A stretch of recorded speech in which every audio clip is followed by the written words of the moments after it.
The SUV was already half buried when Ryan Hale heard the scream. 8 years ago, he'd made a choice that cost him everything: his wife, his unborn son, his will to be anything more than a ghost in the Montana mountains. Now, through sheets of rain and cascading mud, a woman's bloodied hand reached for him from twisted metal. He didn't know that saving her would resurrect the past he'd spent nearly a decade burying. He didn't know she'd been searching for him all this time. Stay with us until the end and comment which city you're watching from. I want to see how far this story travels. The rain came down like God had opened a faucet and forgotten to turn it off.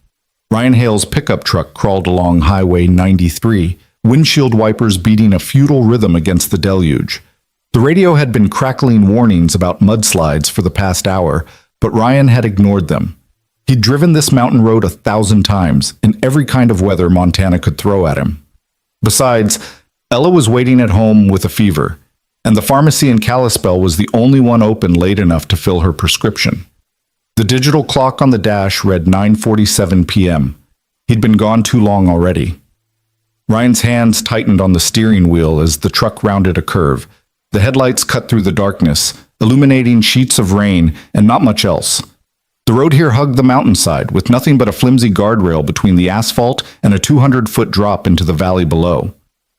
On the other side, the mountain rose up like a wall of shadow and stone. He was thinking about Ella, about how she'd tried to smile when he left, even though he could see the exhaustion in her 12-year-old eyes when the mountain moved. At first, Ryan thought it was a trick of the rain, the way the headlights caught the water streaming down the rock face. But then he heard it, a sound like thunder but deeper, more primal, the kind of sound that made something ancient in his brain scream danger. He slammed on the brakes. The pickup's tires locked up on the wet pavement, sending the truck into a skid. Ryan fought the wheel, his heart hammering against his ribs, as tons of mud and rock exploded from the mountainside 50 yards ahead. The landslide hit the highway with the force of a freight train, swallowing the road in a wave of debris that seemed to move in slow motion and impossibly fast all at once. The truck fishtailed to a stop 30 feet from the edge of the slide. Ryan sat there for a moment, hands frozen on the wheel, watching the mountain continue to vomit earth and stone across the highway. His breath came in short, sharp gasps. 5 seconds earlier, and he would have been directly in its path. "Jesus," he whispered. The landslide was already settling, the worst of it over. What remained was a river of mud about 15 feet high that had completely blocked the road. Boulders the size of refrigerators sat embedded in the muck. Uprooted trees jutted out at odd angles, their branches stripped bare by the force of the slide. Ryan reached for his phone to call it in, and that's when he saw the taillight. It was barely visible, just a red glimmer half buried in the mud on the far side of the slide. At first he thought it might be debris, a broken reflector or a piece of plastic, but then he saw the shape around it, the distinctive curves of a vehicle's rear end, crushed and tilted at a sickening angle. Someone had been on the road when the mountain came down. "No, no, no!" Ryan threw open his door and jumped out into the rain. The cold hit him like a slap, instantly soaking through his flannel shirt. He ran toward the slide, his boots slipping on the wet pavement, his phone already in his hand trying to get a signal. Nothing. The storm was interfering with the tower, where the slide had taken it out. He reached the edge of the debris field and stopped, assessing. The mud was still shifting, settling under its own weight. Stepping onto it would be like walking on quicksand. One wrong move and he could go under. But that vehicle was out there. And if someone was inside... Ryan cupped his hands around his mouth. "Hello? Can anyone hear me?" The only answer was the hammering rain and the occasional rumble from the mountain above, warning that the slide might not be finished. He tried again, louder this time. "Is anyone out there?" This time he heard it. Faint, almost lost in the storm, but unmistakable. A human voice calling for help. Ryan's training kicked in before his brain could fully process what he was doing. 8 years ago, before everything fell apart, he'd been a paramedic. He'd responded to dozens of accidents, talked people through crises, kept them alive until the real help arrived. That muscle memory was still there, buried under years of grief and guilt, but still there. He scanned the debris field, looking for the safest path. The mud was deepest in the center where the slide had hit hardest, but along the edges it was thinner, more stable. If he could work his way around the perimeter, he might be able to reach the vehicle without getting trapped. "I'm coming," he shouted. "Stay calm. I'm coming to get you."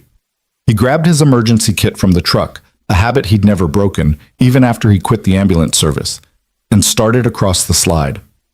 The first step was the hardest. His boot sank into the mud up to his ankle, and for a terrifying second he thought it would keep going, but the ground held, barely.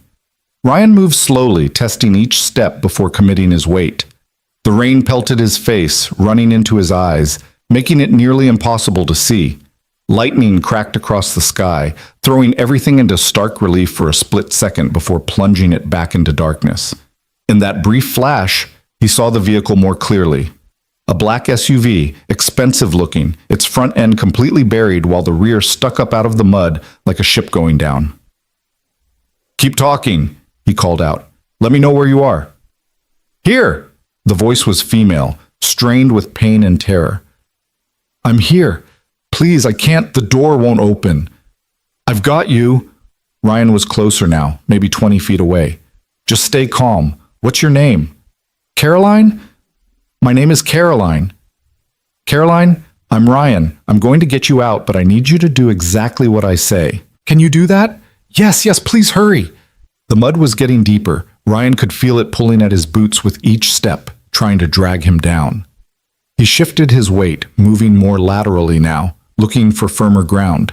A large boulder sat half buried 10 feet from the SUV. If he could reach that, he could use it as an anchor point. Lightning flashed again, and this time Ryan saw something that made his blood run cold. The mud around the SUV was moving, slowly dragging the vehicle deeper into the debris field. In a few minutes, it would be completely buried. He abandoned caution and lunged forward, half running, half swimming through the mud. His boots were swallowed entirely now, the muck reaching up to his knees. Every step was a battle, but he kept pushing, kept moving until his hands finally hit the boulder. Ryan pulled himself onto it, gasping. From here he could see into the SUV through the rear window. The back seat was empty, but in the front he could make out a figure slumped against the driver's door, moving weakly. "Caroline, can you hear me?"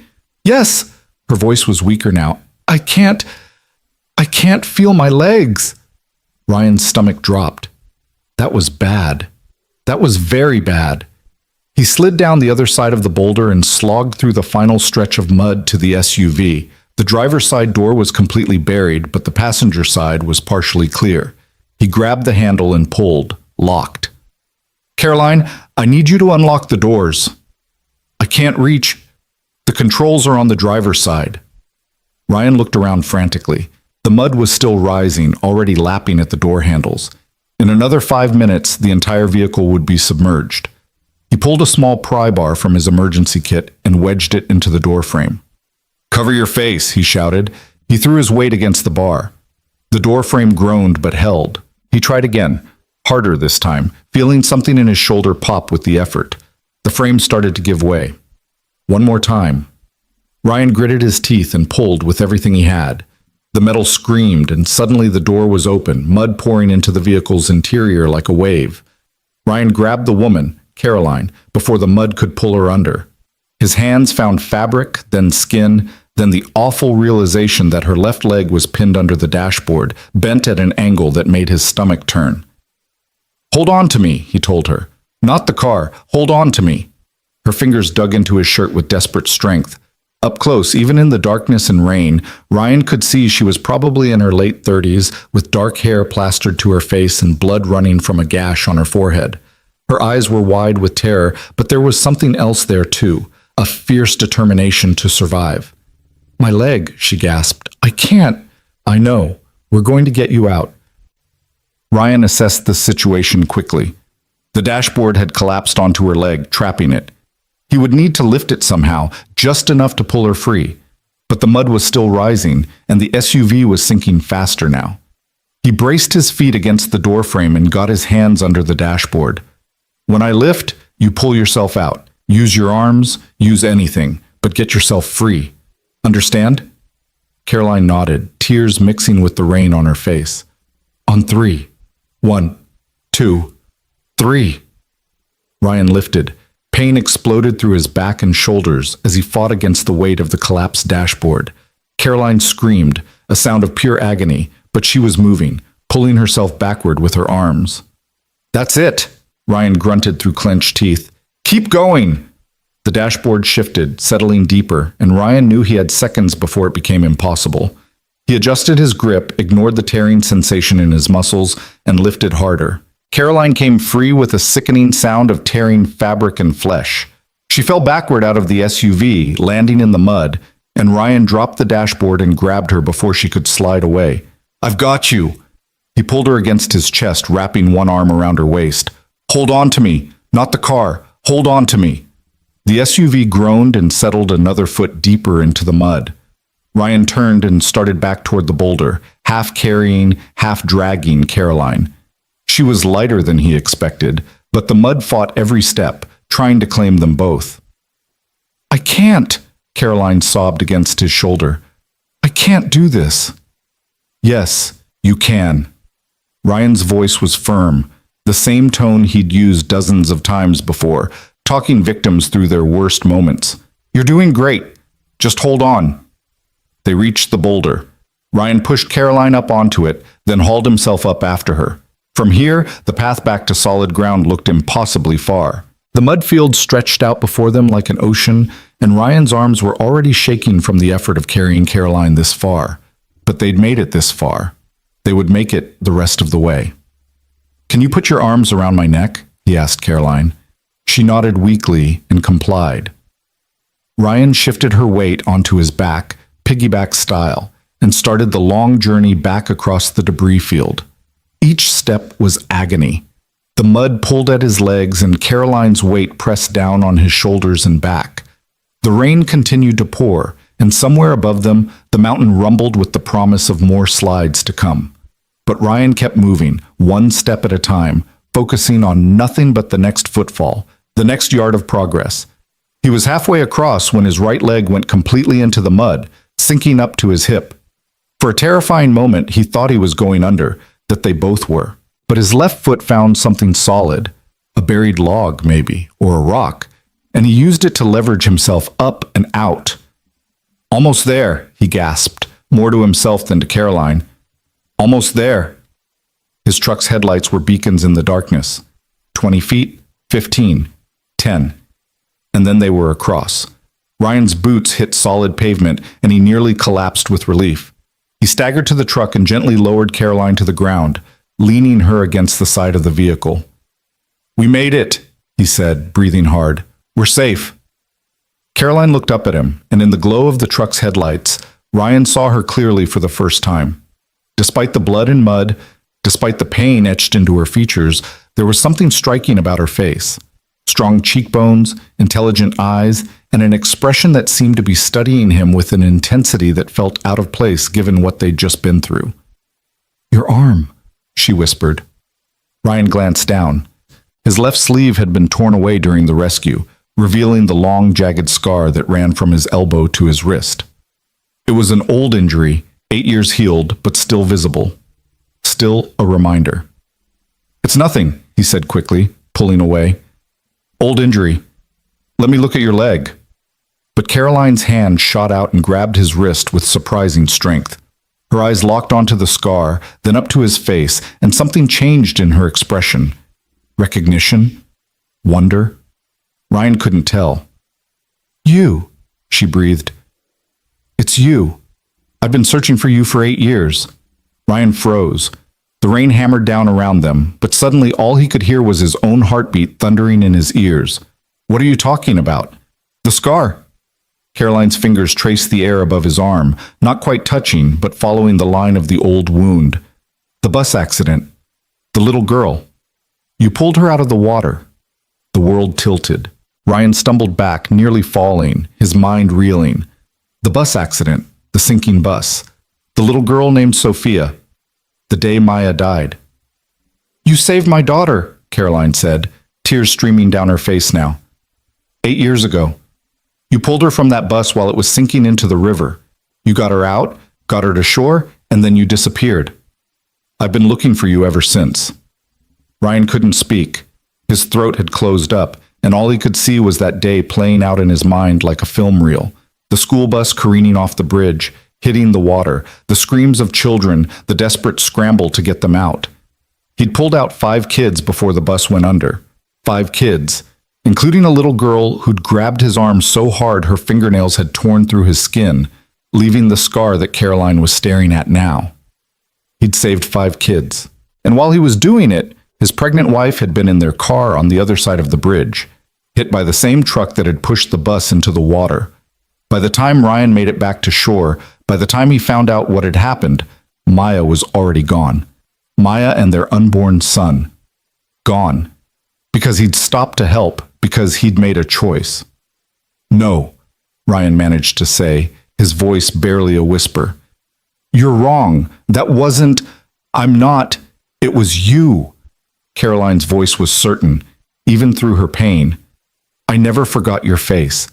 I hired investigators. I went to every hospital, every fire station, every paramedic unit in 3 states. I had this theory that you were emergency services because of how you moved, how you knew exactly what to do. But no one could find you. You'd vanished." Ryan's hands were shaking. He forced himself to focus on her leg, on the immediate medical need, because if he let himself think about anything else, he was going to fall apart. "We need to stop the bleeding. You're going into shock." "The scar," Caroline insisted, her voice getting weaker. "I remember the scar. Sophia told me about it. She said the man who saved her had a mark on his arm, like lightning. I've never stopped looking." Ryan pulled bandages from his kit, his movements mechanical. "You're confused. The head injury?" "I'm not confused." Caroline reached up and grabbed his face, forcing him to look at her. Her hands were cold, trembling, but her gaze was absolutely clear. "You saved my daughter's life, and then you disappeared like a ghost. Why? Why did you run?" "Because I lost everything that day," Ryan wanted to scream. "Because while I was pulling your daughter out of the water, my wife was dying. Because every time I close my eyes, I see Maya's car crushed against the bridge pillar, and I know that if I hadn't stopped, if I had just driven past that bus, I could have reached her. I could have saved her instead." But he didn't say any of that. Instead, he turned away and finished bandaging Caroline's leg with hands that wouldn't stop shaking. "I'm going to get you to a hospital," he said. "There's no signal here, but once we're..." A sound from above cut him off. Not thunder this time, something worse. The mountain was moving again. Ryan looked up just in time to see another section of the slope give way.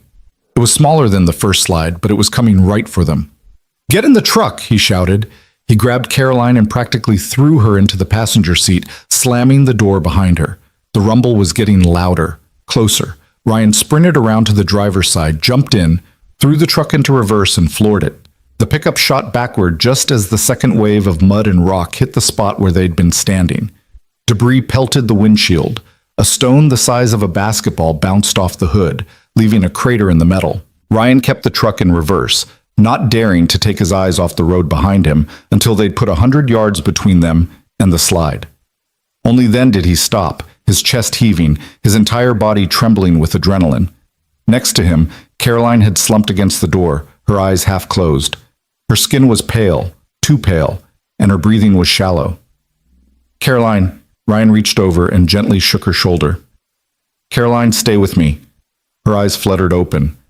"Sophia," she murmured, "I have to tell Sophia." "You will. You'll tell her everything, but right now I need you to stay awake, okay? Can you do that for me?" Caroline nodded weakly. Where are we going?" Ryan looked at the road ahead. Highway 93 stretched out into the darkness, winding its way down the mountain. The hospital in Kalispell was at least an hour away in good weather. In this storm, with the roads flooding and the possibility of more slides, it might be impossible to reach. But there was another option. "My place," he said, making the decision. "It's 20 minutes from here. I've got medical supplies, clean water, heat. We'll get you stabilized there, and then once the storm breaks, we'll get you to a hospital." "Your place," Caroline repeated, her words starting to slur. "The man who saved Sophia has a place." "Stop talking. Save your strength." Ryan put the truck in drive and started down the mountain, going as fast as he dared on the treacherous roads. Rain lashed the windshield, and every few minutes lightning would illuminate the landscape in flashes of white. The road was a river in places, water streaming across the asphalt, and twice Ryan had to navigate around fallen trees. Next to him, Caroline drifted in and out of consciousness. Every time her breathing got too shallow, Ryan would call her name, ask her a question, force her to engage. It was basic triage. Keep the patient talking, keep them focused, keep them alive. "Tell me about Sophia," he said, when Caroline's eyes started to close again. "What's she like now?" She's 15. Caroline's lips curved into a faint smile. "Smart. So smart. Wants to be an engineer. She remembers you, you know. Sometimes she draws the man with the lightning scar." Ryan's jaw clenched. She shouldn't remember. She should forget. "Why?" Caroline's eyes opened, focusing on him with difficulty. Why should she forget the person who gave her life? "Because I don't deserve to be remembered," Ryan thought. "Because I'm not a hero. Because the cost of saving her was too high." He didn't answer. Instead, he focused on the road, on getting them home safely. The turnoff to his property appeared through the rain like a gift. Ryan took the turn, the truck bouncing along the rutted dirt road that led through the trees to his cabin. It wasn't much, 1,200 square feet of wood and stone that he'd built himself over the course of 3 years, more to have something to do with his hands than because he needed the space. But it was solid, dry, and most importantly, it had everything they needed right now. The cabin materialized out of the darkness, its windows dark. Ryan pulled up as close to the front porch as he could, killed the engine, and turned to Caroline. "We're here. I'm going to carry you inside," and then he stopped. The porch light had just flicked on, and standing in the doorway was Ella.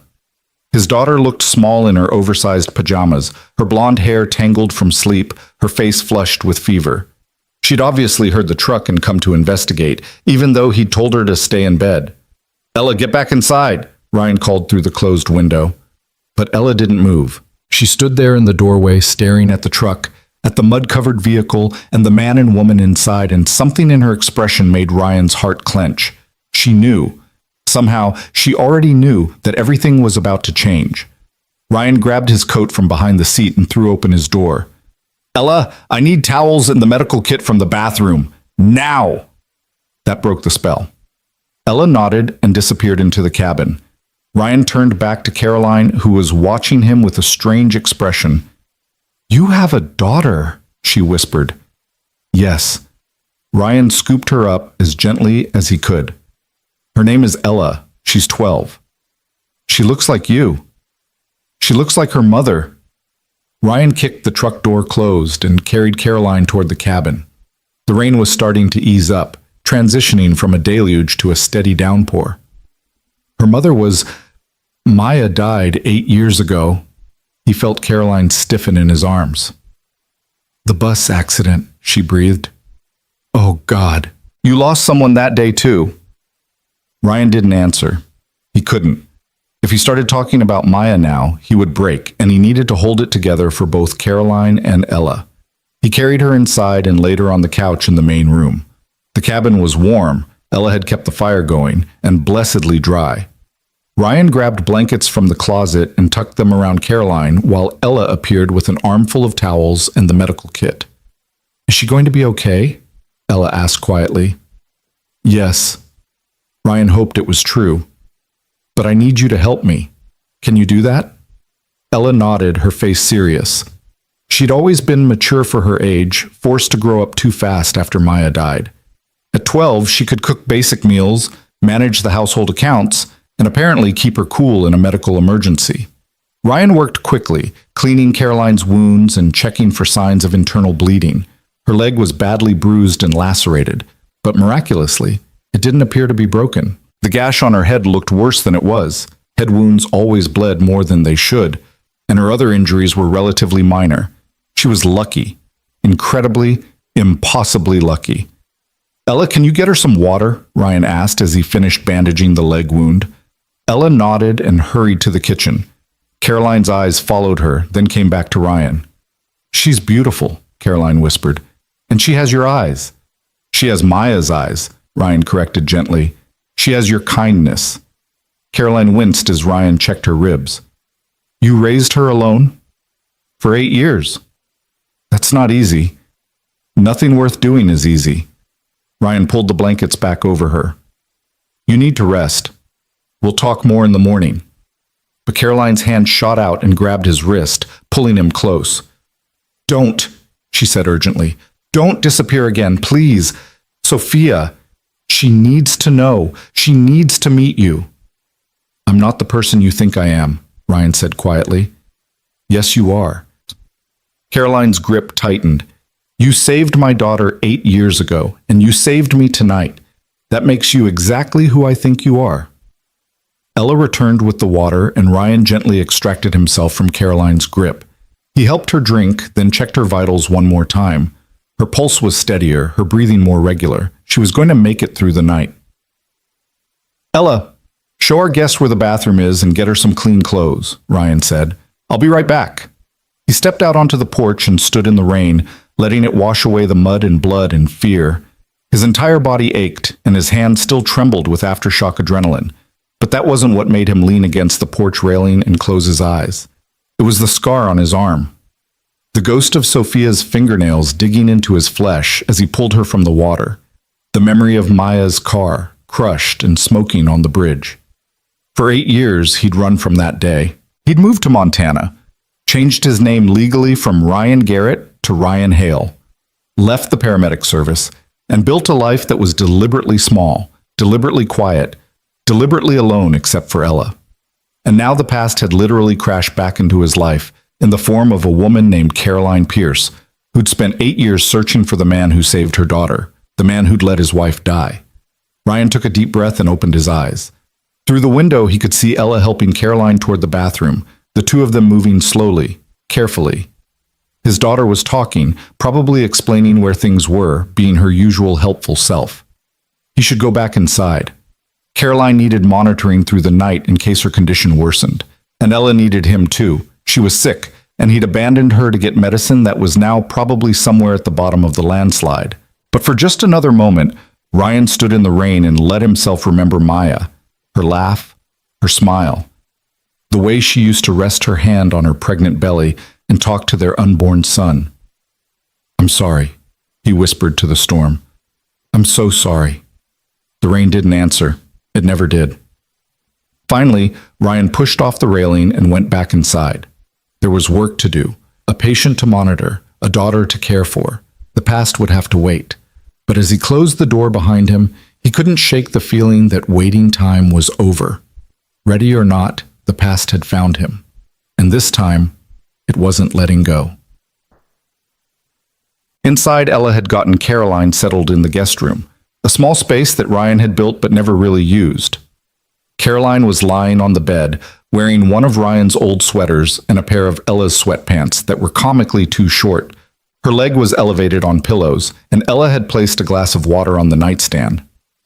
She said you should check her again in an hour, Ella reported, and that if she starts getting confused or can't wake up, we should call 911.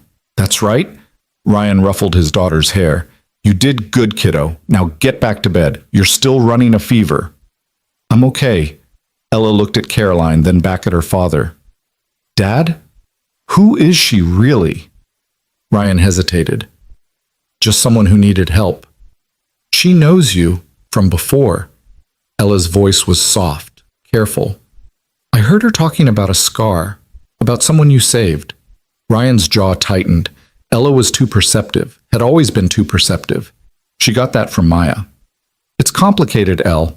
It's about the day Mom died, isn't it? Ella's eyes filled with tears.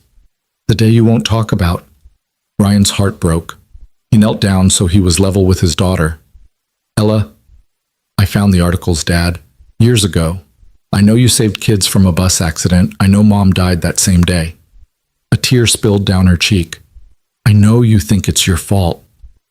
Ella, but it's not. She threw her arms around his neck, hugging him fiercely. It's not your fault. You did what Mom would have wanted. You saved people. That's who you are. Ryan held his daughter and felt something crack inside his chest, something that had been frozen for 8 years. He didn't cry. He'd forgotten how. But he held Ella tight and let himself feel, just for a moment, the love and loss and guilt that he usually kept locked away. "I miss her," he whispered. "Me too," Ella whispered back. "But she'd be proud of you, Dad. I know she would." They stayed like that for a long moment before Ella finally pulled back, wiping her eyes. "The lady in there," she said, nodding toward the guest room. "Her daughter was one of the kids you saved, wasn't she?" Ryan nodded, not trusting his voice. "Then I'm glad you did it." Ella smiled through her tears. "I'm glad you saved her, and I'm glad she found you." Ella, "I know you don't think you deserve to be found, but you do, Dad. You deserve to be more than just this." She gestured at the cabin, at their isolated life. "You deserve to be happy again." "I am happy. I have you." "You have me," Ella agreed, "but you should have more. You should have friends, and maybe—" She paused, then pushed forward. "Maybe someday someone like Mom. Someone who makes you smile the way you used to." I don't think—" "Just think about it," Ella interrupted. "Please? For me?" Ryan looked at his daughter, this wise, wonderful, impossibly mature 12-year-old, and wondered when she'd stopped being his little girl and started being his conscience. "Okay," he said softly. "I'll think about it." Ella smiled and kissed his cheek. "That's all I ask. Now I'm going to bed before you realize I'm supposed to be resting." She disappeared down the hall to her room, leaving Ryan alone in the main area. He sat on the couch and put his head in his hands, suddenly exhausted. This wasn't how tonight was supposed to go. He was supposed to get medicine, come home, take care of Ella, and maintain the careful, controlled life he'd built. Instead, he'd pulled a woman from a landslide, discovered she was the mother of a girl he'd saved 8 years ago, and had his daughter tell him it was time to stop hiding. From the guest room, he heard Caroline call out weakly, "Ryan?" He got up and went to check on her. She was still lying down, but her eyes were open and more alert than before. "How are you feeling?" he asked. "Like I got crushed by a mountain," Caroline said with a weak attempt at humor. "But alive. Thanks to you." "You should rest." "I know, but I wanted to—" She trailed off, looking at him with that intense gaze again. "I wanted to thank you, properly. You saved my life tonight." "It's what anyone would have done." "No, it's not." Caroline shook her head. "Most people would have stayed in their truck. Most people would have called for help and waited. You risked your life, again, just like you did 8 years ago." Ryan didn't know what to say to that. "I meant what I said," Caroline continued. "I've been looking for you for 8 years. I hired private investigators. I followed every lead. I needed to find you, to thank you, to—" She paused. "To understand why you saved my daughter and then vanished." "Because I couldn't stay," Ryan said simply. "Because that day cost me everything, and I couldn't bear to be reminded of it. Your wife. And my son. She was 6 months pregnant." Caroline's expression crumpled. "Oh God, Ryan, I'm so sorry. I didn't know." "How could you?" Ryan moved to the window, looking out at the rain. "The news covered the bus accident. They didn't cover what happened to me." "Were you there? When she—" "No." The word came out harsh. "I was pulling kids from the water while she was dying on the other side of the bridge. By the time I got to her—" He stopped, unable to continue. The room was silent except for the rain drumming on the roof. Finally, Caroline spoke, her voice soft. "You couldn't have known. You couldn't have saved both—" "I could have saved her," Ryan interrupted. "If I hadn't stopped for the bus. If I'd just driven past, I could have reached Maya in time. But I made a choice. I chose to save your daughter and 4 other kids. And Maya paid the price." "That's not fair to yourself." "Maybe not." Ryan turned back to face her. "But it's the truth. And it's why you shouldn't have spent 8 years looking for me. I'm not a hero, Caroline. I'm just a man who made an impossible choice and has to live with the consequences." "You are a hero," Caroline said firmly. "To Sophia. To those other 4 kids. To me. And I suspect to your daughter too." Ryan thought about Ella's words. "You did what Mom would have wanted.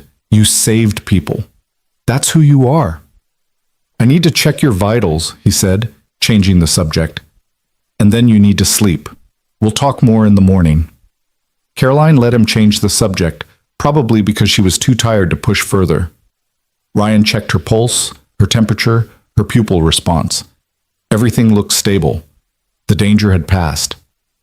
Sleep, he ordered gently. I'll be right outside if you need anything. Ryan? Caroline caught his hand as he turned to leave. I know this is overwhelming. I know you didn't want to be found, but I'm glad I found you. And I think maybe you need to be found. Ryan didn't answer. He gently pulled his hand free and left the room, closing the door softly behind him. In the main area, he built up the fire and settled into the armchair with a blanket. He should try to sleep. He was exhausted, but his mind was racing too fast. He thought about the landslide, about Caroline's face when she recognized his scar, about Ella's tears and her insistence that he deserved to be happy. He thought about Maya, about the life they'd planned together, about the son they'd named but never met. And he thought about Sophia, 15 now, according to Caroline, who apparently drew pictures of the man with the lightning scar. The man who'd saved her life. The man who'd lost everything because of it. Outside, the storm continued to rage, but inside the cabin, it was warm and quiet. Ryan stared into the fire and wondered if 8 years was long enough to run from the past, or if the past, having finally caught up to him, might offer something he'd never expected, a chance at redemption. Ryan woke to the smell of coffee and the sound of voices in the kitchen. For a disorienting moment, he thought he was dreaming, that he'd fallen asleep in the chair 8 years ago and was about to wake up to find Maya humming while she made breakfast, her hand resting on her pregnant belly. But then the stiffness in his neck reminded him exactly where he was, and the events of the previous night came flooding back with painful clarity. He pushed himself out of the chair, wincing as his muscles protested. Every part of his body ached from the rescue. His shoulders felt like they'd been pulled from their sockets, and there was a deep bruise forming on his ribs where he'd slammed into the boulder. The voices in the kitchen grew clearer as he approached. One was Ella's, animated and curious. The other was Caroline's, weaker but warm. Ryan stopped in the doorway and took in the scene. Caroline was sitting at the kitchen table, her injured leg propped up on a chair, wearing the same oversized clothes from last night. Her dark hair was still damp and tangled, and the bandage on her forehead stark white against her bruised skin. But her eyes were alert, focused on Ella, who was scrambling eggs at the stove with the practiced efficiency of someone who'd been cooking for herself for years. Dad always says 3 minutes is perfect, Ella was explaining. Any longer, and they get rubbery. Your dad sounds like he knows his way around a kitchen, Caroline said. She looked up and saw Ryan in the doorway. Good morning. I hope we didn't wake you. I should have been up already. Ryan moved into the kitchen and went straight to Caroline, checking her over with a professional eye. How are you feeling? Sore? Stiff? But better than I have any right to feel after being buried by a mountain. Caroline smiled slightly. Your daughter's been taking excellent care of me. Ella's good at that. Ryan caught his daughter's eye and gave her a questioning look. She responded with a small nod, letting him know that she was feeling better, that the fever had broken during the night. I made coffee, Ella said, gesturing to the pot. And there's enough eggs for everyone. Ryan poured himself a cup and stood at the counter, watching Caroline. In the morning light, he could see the full extent of her injuries. Besides the head wound and the leg, she had bruises blooming across her arms and a nasty scrape along her jaw. She moved carefully, like someone who knew any sudden movement would bring pain. But what struck him most was how she looked at Ella, with a mixture of curiosity and something deeper, something almost wistful. Your daughter tells me she's quite the scientist, Caroline said, accepting a plate of eggs from Ella. She's been explaining her current experiment with soil composition and plant growth. It's for the science fair, Ella explained, bringing plates for Ryan and herself. I'm testing whether adding different minerals to the soil affects how fast tomatoes grow. That's impressive work. Caroline took a careful bite of eggs. Have you thought about what you want to study in college? Ella's face lit up. Environmental science, maybe, or forestry, something where I can work outside. She glanced at Ryan. Dad says I'm good at understanding systems. Your dad is right. Caroline's gaze shifted to Ryan. He seems to be right about a lot of things. There was weight in those words, layers of meaning that Ryan didn't want to unpack at 7 in the morning. He focused on his eggs, letting Ella fill the silence with chatter about her project, about the cabin, about the mountains. Caroline listened with genuine interest, asking questions that showed she was really paying attention. Ryan found himself watching the interaction, struck by how natural it seemed, how easily Caroline drew Ella out, how his normally reserved daughter was opening up to this stranger. Not a stranger, he reminded himself. This was Sophia's mother, the woman who'd spent 8 years searching for him. After breakfast, Ella reluctantly headed back to her room to rest, and Ryan found himself alone with Caroline. He cleared the dishes while she watched him, that intense gaze following his movements. "You don't have to take care of me," Caroline said quietly. "I can manage. You have a concussion and a badly injured leg. You can barely walk." Ryan dried his hands on a towel. "I need to check your bandages anyway. Make sure there's no infection setting in." "Always the paramedic?" "Former paramedic? Is that what you do now? Out here in the middle of nowhere?" Caroline gestured at the cabin. "What made you choose Montana?" "It's quiet. Isolated. Good place to raise a kid." Ryan pulled out his medical kit. "I work as a wilderness guide during the summer, hunting guide in the fall, odd jobs in the winter. It pays the bills." "That's quite a change from emergency medicine." "It's the change I needed." Ryan knelt beside Caroline's chair and carefully began unwrapping the bandage on her leg. The wound looked good, no signs of infection, minimal swelling. He'd done a solid job patching her up, even with limited supplies. Caroline hissed in pain as he cleaned the wound. "Sorry," he murmured. "It's fine. I've survived worse."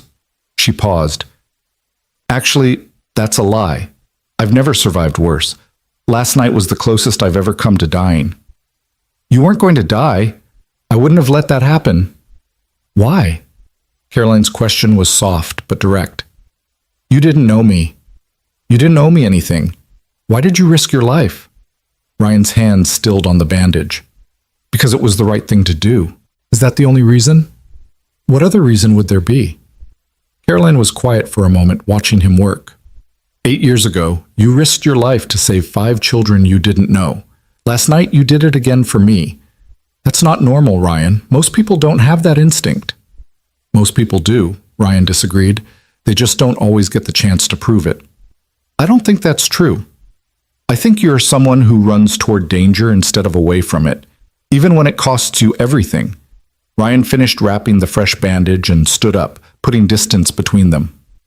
"We should try to get you to a hospital today. The storm's passed and the road should be clearing." "You're doing it again," Caroline observed. "Doing what?" "Running away, changing the subject when things get too close to the truth." She shifted in her chair, grimacing at the movement. "I'm not trying to make you uncomfortable, Ryan. I'm trying to understand. For 8 years, I've built up this image of who you are in my head, the man who saved my daughter and then disappeared. I need to know if that image is real or if I've been chasing a ghost." "You've been chasing a ghost," Ryan said flatly. "The man you're imagining doesn't exist. I'm not a hero. I'm just someone who made a choice and has to live with it." "Stop saying that." Caroline's voice sharpened. "Stop diminishing what you did. You saved 6 lives, 5 children that day, and me last night. That matters, Ryan. That means something. It means I was too focused on strangers to save my own wife." The words burst out before Ryan could stop them. "It means while I was playing hero, Maya was trapped in our car, dying, and I wasn't there.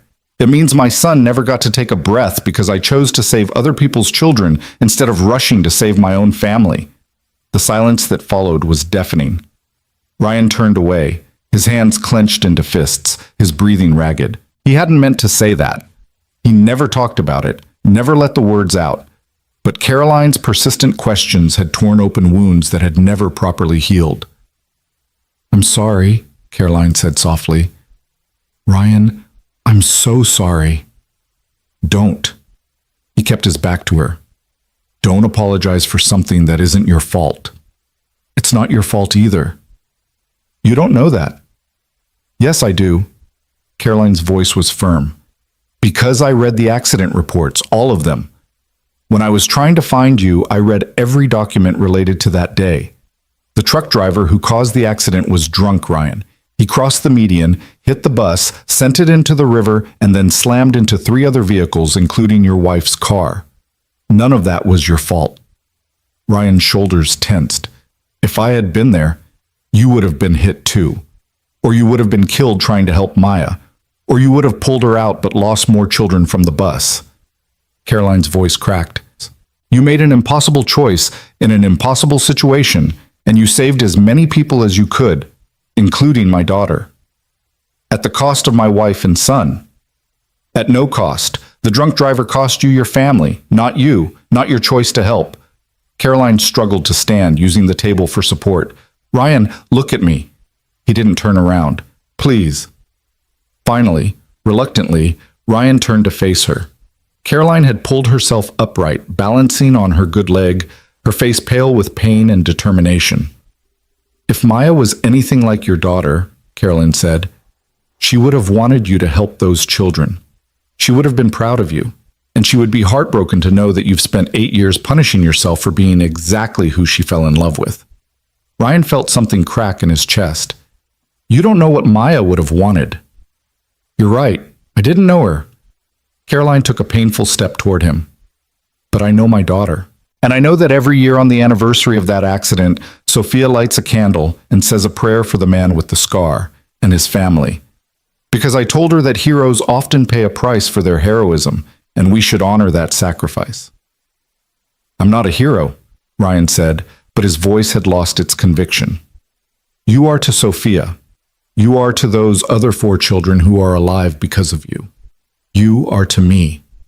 Caroline reached out and gently touched the scar on his arm, the same way she had last night. And I think, deep down, you are to your daughter too, even if you can't see it. Ryan looked down at Caroline's hand on his scar, at the physical reminder of the choice that had defined the last 8 years of his life. He'd hated this scar, had considered having it surgically removed more than once, but Ella had asked him to keep it, had said it was a part of him, a part of their story. I should have been able to save everyone, he whispered. No one can save everyone, not even you. Caroline squeezed his arm gently. But you saved who you could, and that has to be enough. Before Ryan could respond, the satellite phone on the wall rang.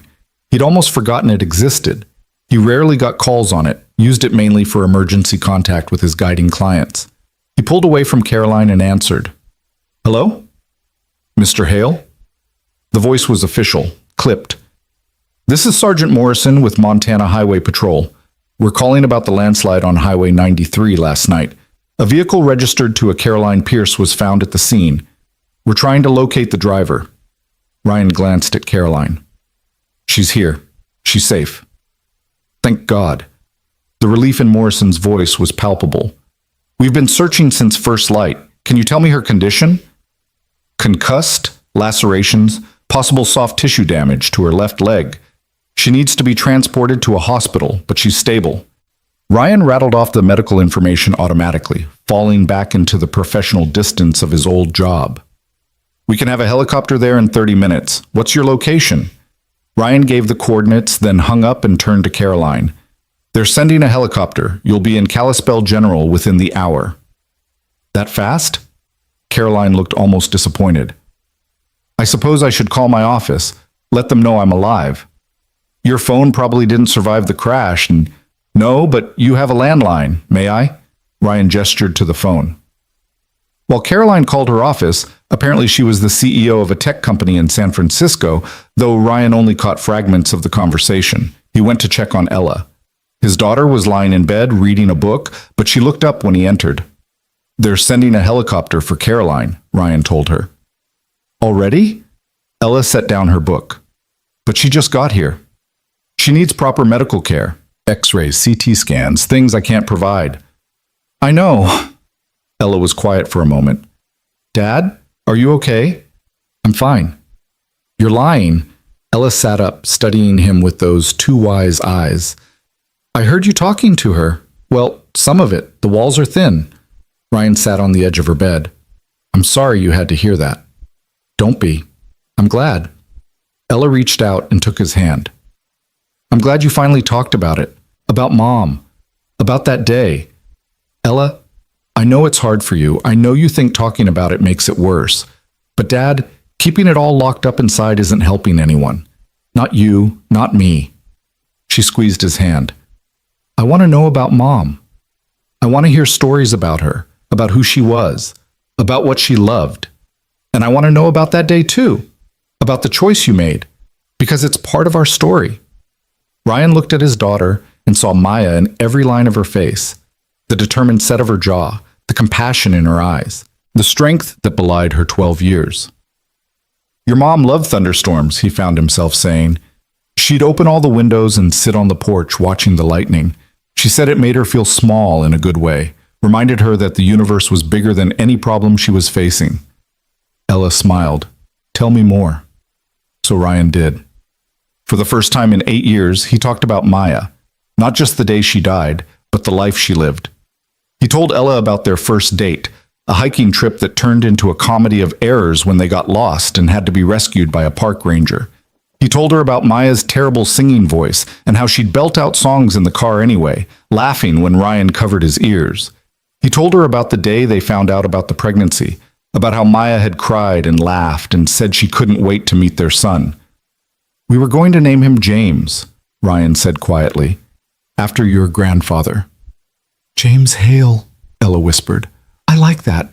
Your mom would have loved you so much, Elle, would have been so proud of who you're becoming. I know. Ella leaned her head against his shoulder.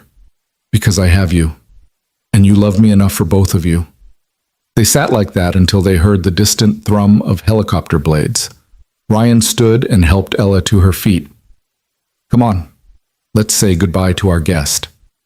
Caroline was waiting in the main room, leaning on a makeshift crutch Ryan had fashioned from a broken broom handle. She'd managed to clean herself up a bit, though she still looked like she'd gone 10 rounds with a mountain and lost. The helicopter's close, Ryan said. I'll carry you out. I can walk. Not on that leg you can't. Caroline opened her mouth to argue, then seemed to think better of it. Fine, but this doesn't mean I'm helpless. Never said you were. Ryan scooped her up carefully, mindful of her injuries. She was lighter than she looked, all lean muscle and determination under the borrowed clothes. They stepped out onto the porch just as the helicopter appeared over the tree line. It circled once, found the clearing near the cabin, and set down in a wash of prop blast and noise. 2 paramedics jumped out, running toward them with a stretcher. Ryan recognized one of them, Jake Martinez, who'd been a rookie when Ryan left the service. Jake's eyes widened when he saw who was carrying the patient. Ryan? Ryan Garrett? Holy shit, man, we thought you were dead. Not dead, just gone. Ryan helped the paramedics transfer Caroline to the stretcher. Patient's name is Caroline Pierce, age 38, involved in vehicle accident during last night's landslide. Concussion, lacerations, possible ligament damage to left knee. She's been stable all night, vitals are good, but she needs imaging. Jake was staring at him. Man, it's good to see you. The whole unit wondered what happened. You just disappeared after... He stopped himself, glancing at Ella. After the accident. Yeah, well, needed a change of scenery. Ryan finished his handoff report, keeping his voice professional. She's all yours. The paramedics secured Caroline to the stretcher, but before they could lift her, she grabbed Ryan's hand. Wait, she said. Ryan, I need to tell you something. You need to get to the hospital. This can't wait. Caroline's grip tightened. I meant what I said about searching for you, about wanting Sophia to meet you. That's not going to change just because I'm getting on a helicopter. Caroline, let me finish. She looked up at him, her eyes intense. I know you think you don't deserve recognition for what you did. I know you've been hiding out here, punishing yourself, trying to forget. But Sophia needs to meet you. She needs to thank you herself. And I think you need to meet her too. I don't think that's a good idea. Please. Caroline's voice broke. Please don't disappear again. Give me your number, your email, something. Let me contact you once I'm recovered. Ryan hesitated. Every instinct told him to refuse, to let Caroline get on that helicopter and fly out of his life the same way she'd crashed into it. But then he felt Ella's hand slip into his free one, squeezing gently. He looked down at his daughter, and she nodded, just once. But it was enough. Fine, Ryan said. He rattled off his email address, which Caroline quickly memorized. But I'm not promising anything. I'm not asking for promises, just possibilities. Caroline smiled, then winced as the paramedics lifted the stretcher.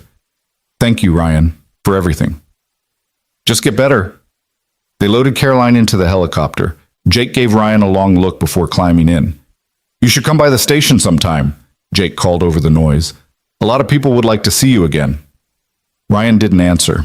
He stood with his arm around Ella, watching the helicopter lift off and bank toward Kalispell. Within minutes, it was just a speck in the distance, and then it was gone. You gave her your email, Ella observed. I did. That's progress. That's temporary insanity. Ryan turned back toward the cabin. Come on, you should rest. But Ella planted her feet. Dad, do you think you'll actually talk to her again? If she emails you? Ryan looked at his daughter's hopeful face and sighed. I don't know, Elle. Maybe. We'll see. She seems nice, and her daughter, Sophia, she sounds amazing. She probably is. I'd like to meet her someday, if that's okay. Ryan's heart clenched. Of course Ella would want that. She had so few connections to the world outside their small bubble. No grandparents, both his and Maya's parents had passed before Ella was born. No siblings, no extended family to speak of, just Ryan and the vast Montana wilderness. Maybe, he said carefully, someday. Ella beamed and hugged him tight before heading back inside. Ryan stood on the porch a moment longer, looking at the sky where the helicopter had disappeared. He'd given Caroline his email address. That single act felt like opening a door he'd spent 8 years keeping bolted shut. Part of him wanted to call her back, to take it back, to slam that door closed again before it was too late. But another part of him, a part that sounded suspiciously like Maya's voice, whispered that maybe it was already too late. Maybe the moment he'd pulled Caroline from that landslide, he'd set something in motion that couldn't be stopped. Maybe it was time to stop running. The next 2 days passed quietly. Ella's fever broke completely, and Ryan fell back into their normal routine: breakfast, homeschool lessons, chores, dinner, reading before bed. It was comfortable, safe, exactly the life he'd built for them. But something had shifted. Ryan found himself checking his email more often than usual, half expecting, half dreading a message from Caroline. He found himself telling Ella more stories about Maya, opening up memories he'd kept locked away. And he found himself looking at the scar on his arm differently, not as a reminder of failure, but as evidence of survival. On the third day, the email came. Ryan was chopping wood when Ella came running out of the cabin, his laptop in her hands. Dad, she emailed you! Caroline! Ryan buried the axe in the chopping block and took the laptop, his hands suddenly unsteady. The email was brief but warm. Ryan, I'm out of the hospital and recovering well. The doctors say I was incredibly lucky. I know I have you to thank for that. I wanted to reach out and let you know that I told Sophia about finding you. She'd like to meet you, if you're willing.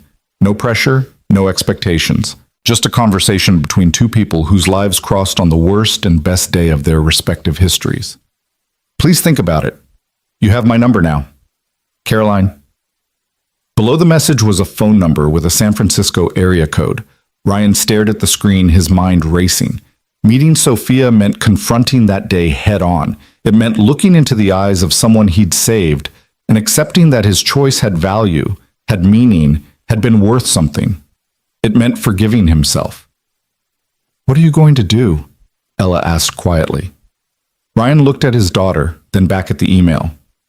I don't know. Do you want to meet her, Sophia? Ryan stopped. Did he want to meet her? I'm not sure. Can I tell you what I think? Ella didn't wait for an answer. I think you're scared. I think meeting her means accepting that what you did that day mattered. And you're not ready to believe that yet because it would mean forgiving yourself for not being able to save Mom. Ryan stared at his too wise daughter. When did you get so smart? I've always been this smart. You just haven't been ready to listen. Ella closed the laptop gently. I'm not saying you have to meet her tomorrow, but I am saying you should think about it.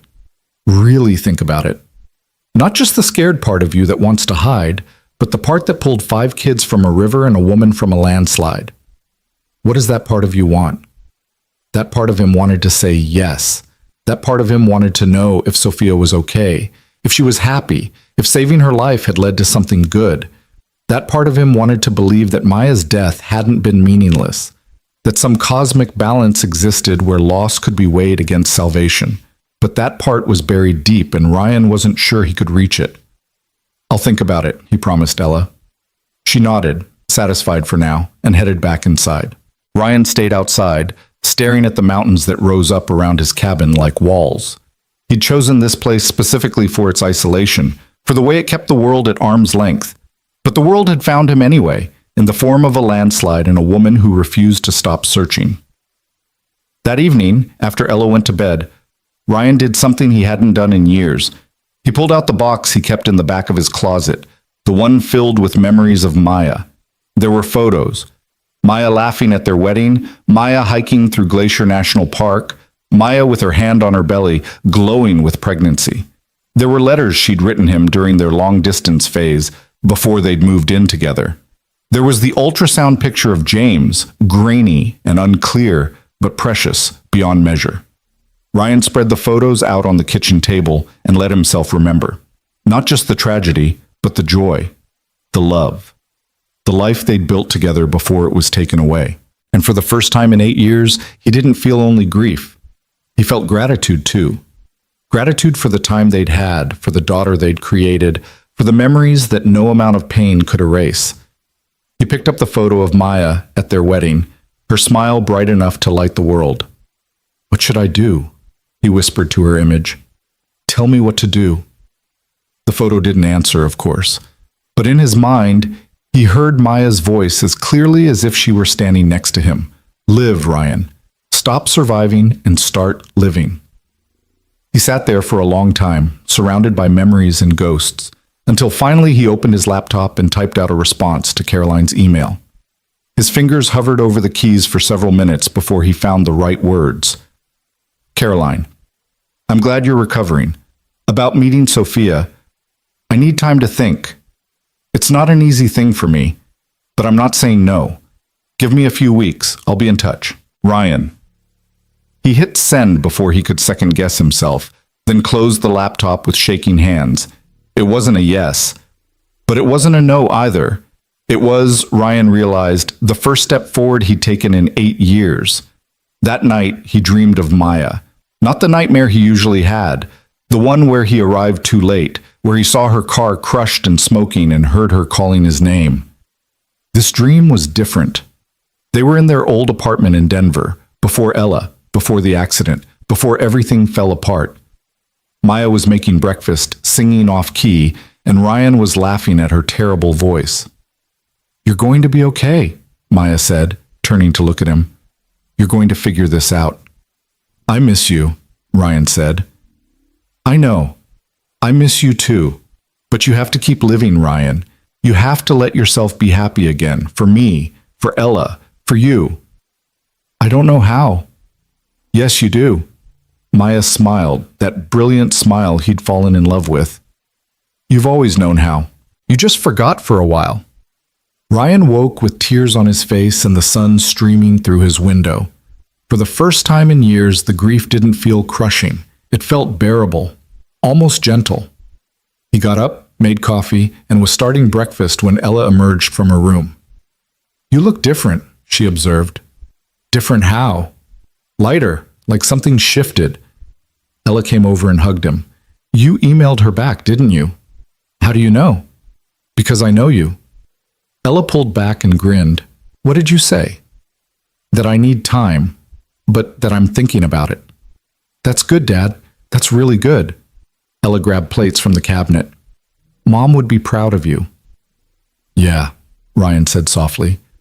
"I think she would." They ate breakfast together, talking about Ella's science project and Ryan's upcoming guiding job and the weather forecast for the week. Normal conversation about normal things. But underneath it, Ryan felt something fundamental had changed.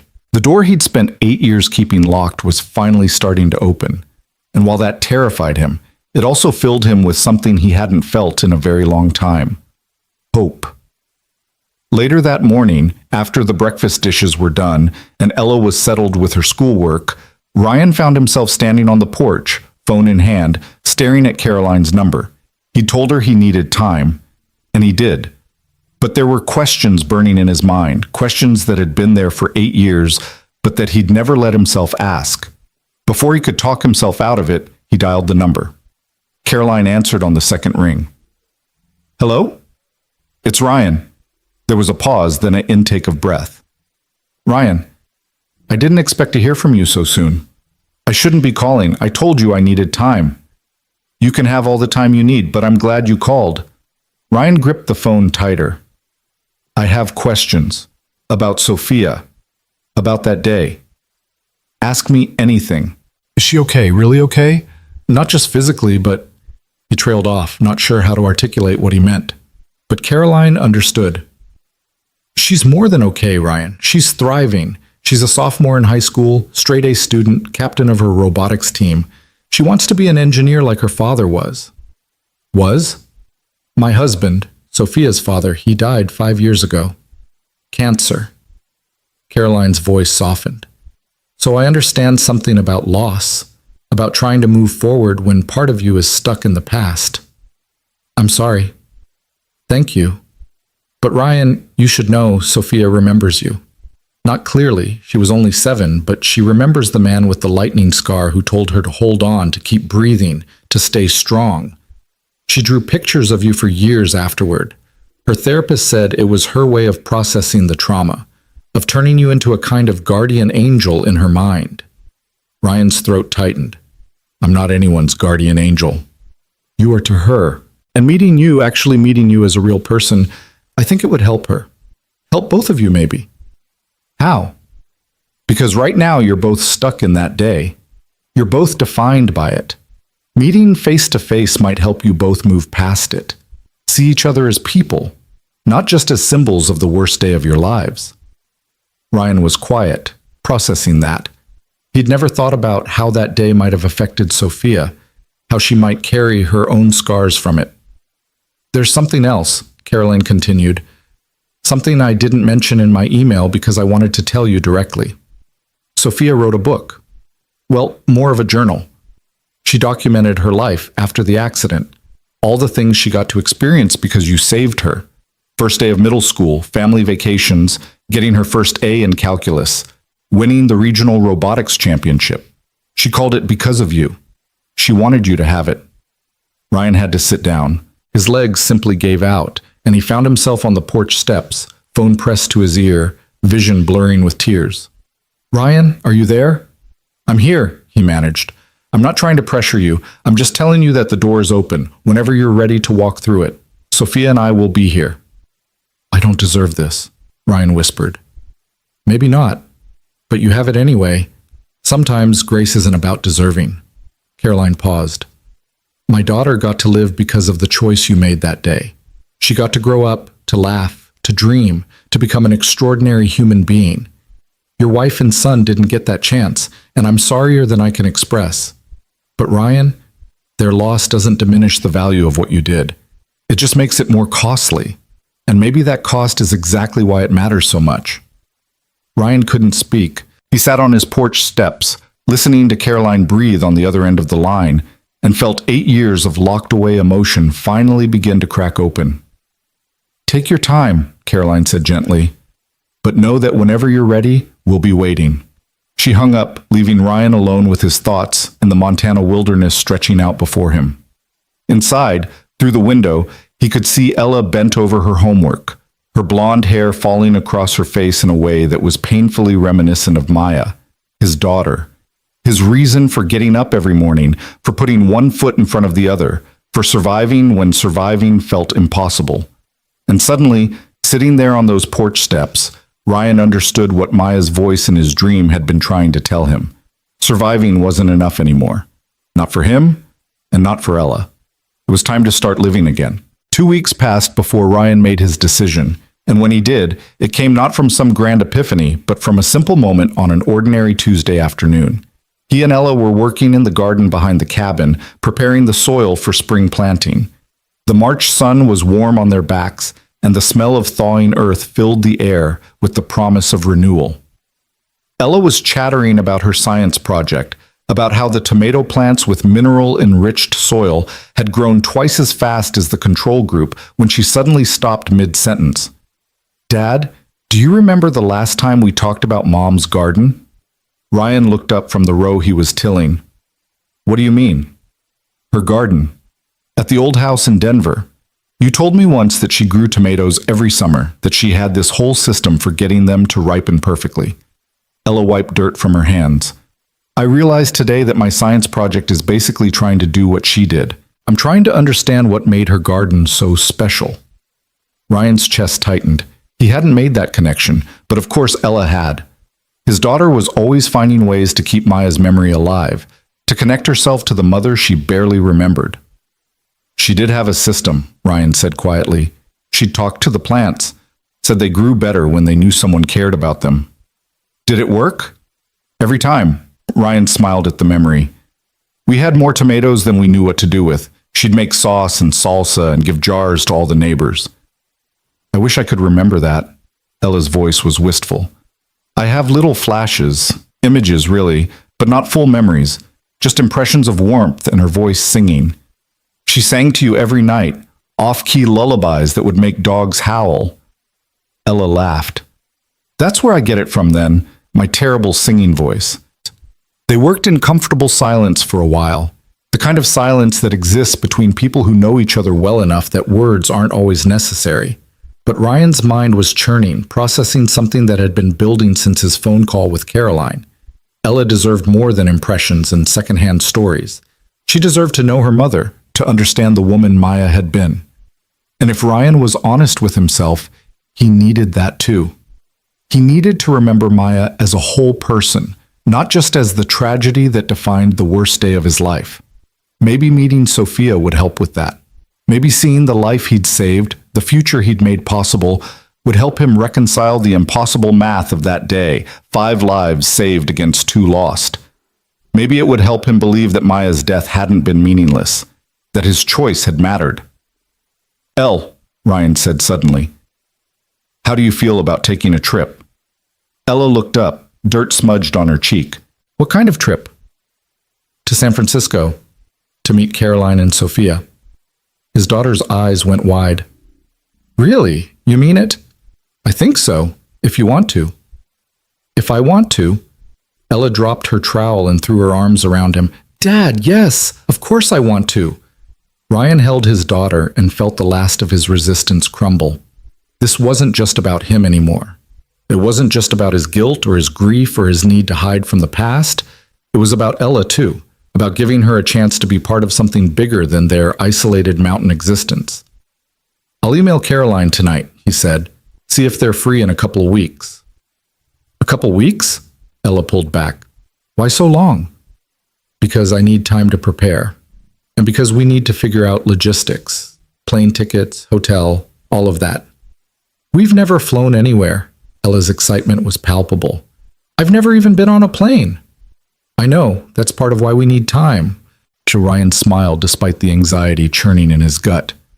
"This is a big deal, Elle. Meeting Sophia, seeing the life she's built. I need to be ready for it." "You're already ready, Dad. You've been ready for 8 years. You just didn't know it." That evening, after Ella had gone to bed practically vibrating with excitement, Ryan sat down at his laptop and composed an email to Caroline.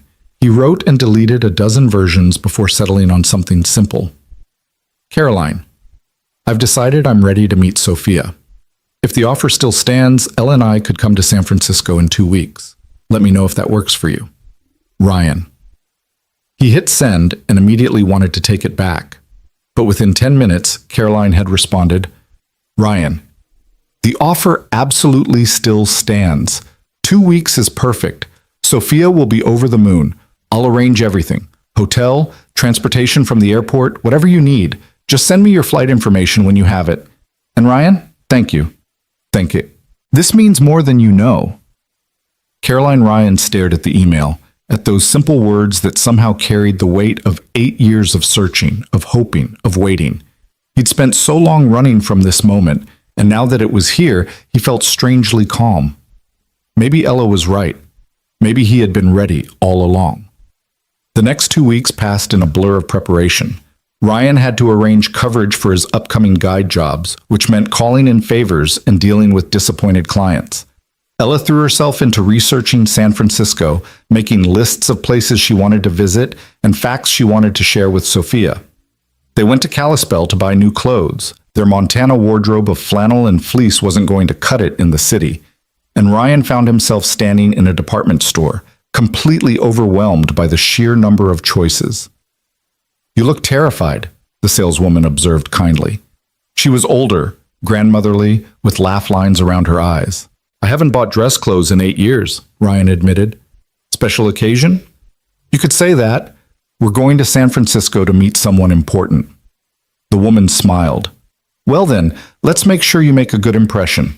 She helped him pick out slacks, a button-down shirt, and a blazer that made him look almost civilized. For Ella, they found a sundress that made her look older than 12, more teenager than child. When they got home and Ella tried it on, showing off in front of the mirror, Ryan felt a pang of loss so sharp it took his breath away. Maya should be here for this. She should be the one taking their daughter shopping, teaching her about makeup and boys and all the things Ryan had no idea how to navigate. She should be here to see Ella growing up into this remarkable young woman, but she wasn't, and Ryan had to be enough. "You look beautiful, Elle," he said, his voice rough. Ella turned from the mirror and saw the expression on his face. She came over and hugged him tight. "She'd be proud of us, Dad, for doing this, for being brave." "When did you become the parent?" Ryan asked. "About 8 years ago," Ella said matter-of-factly. "Someone had to keep us together." Ryan laughed despite the tears stinging his eyes. "I love you, kiddo." "Love you too, Dad." The night before their flight, Ryan couldn't sleep.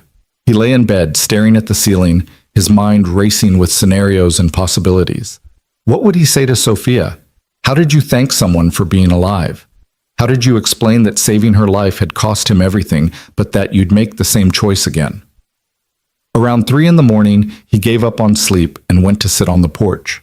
The Montana night was clear and cold, the stars scattered across the sky like diamonds on black velvet. Maya had loved nights like this. She'd drag him outside even in the dead of winter, just to look at the stars and talk about how small they were in the grand scheme of things. "I'm scared," Ryan admitted to the darkness, to Maya's ghost, to whoever might be listening. "I'm scared that meeting Sophia will make it all real again, that I'll have to face what I did, what I lost, and it'll break me all over again."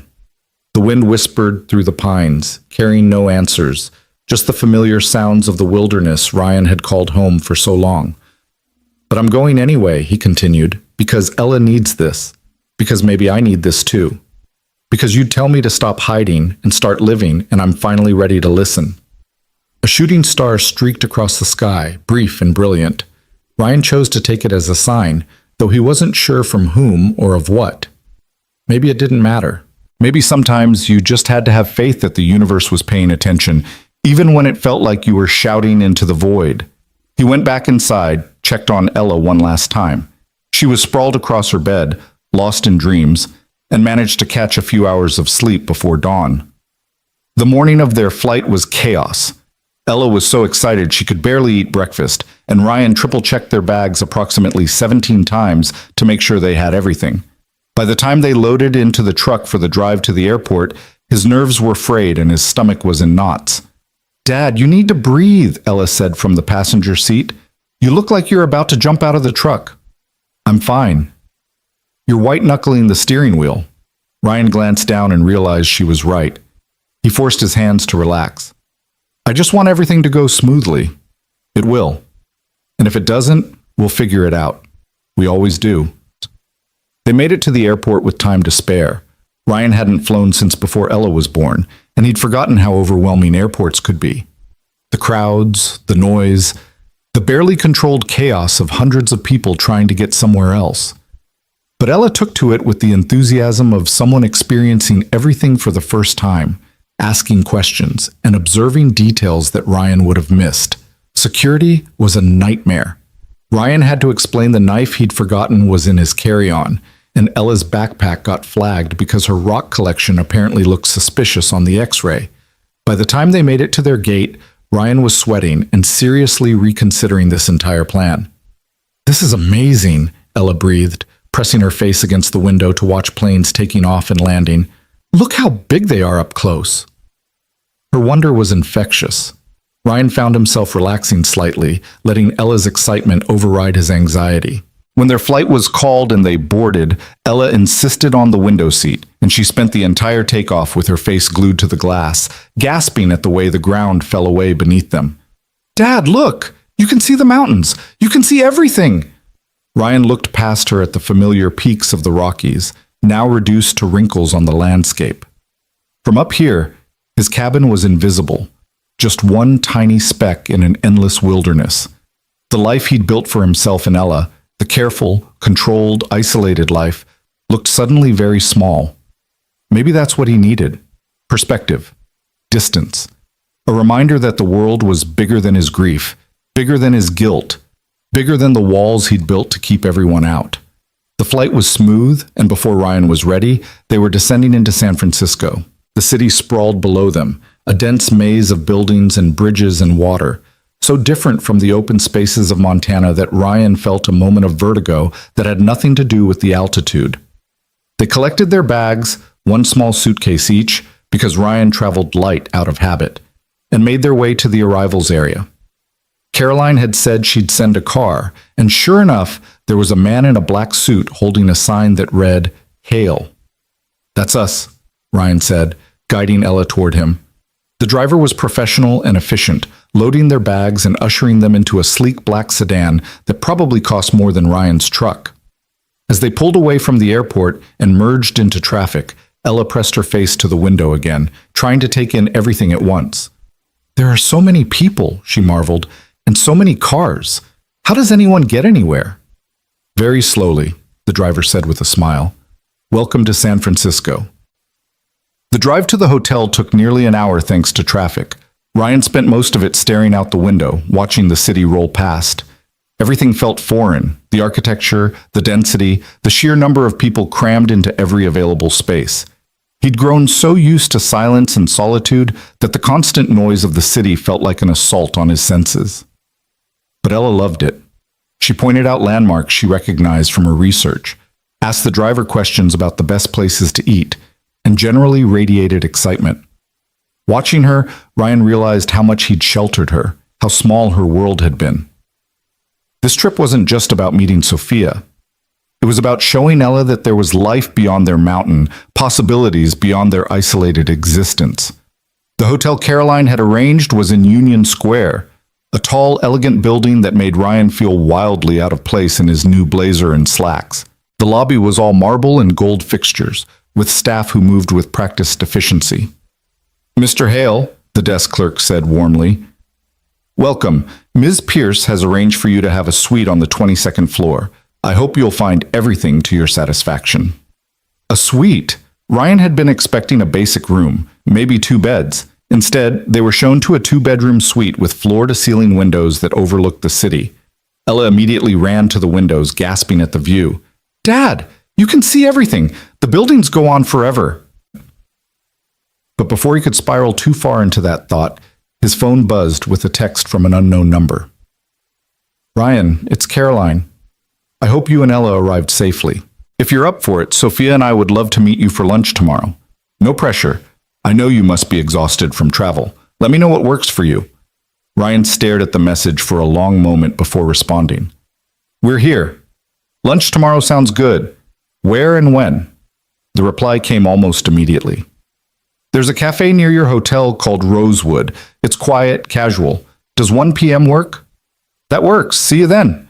Ryan set down his phone and realized his hands were shaking. This was really happening. Tomorrow, he was going to meet Sophia.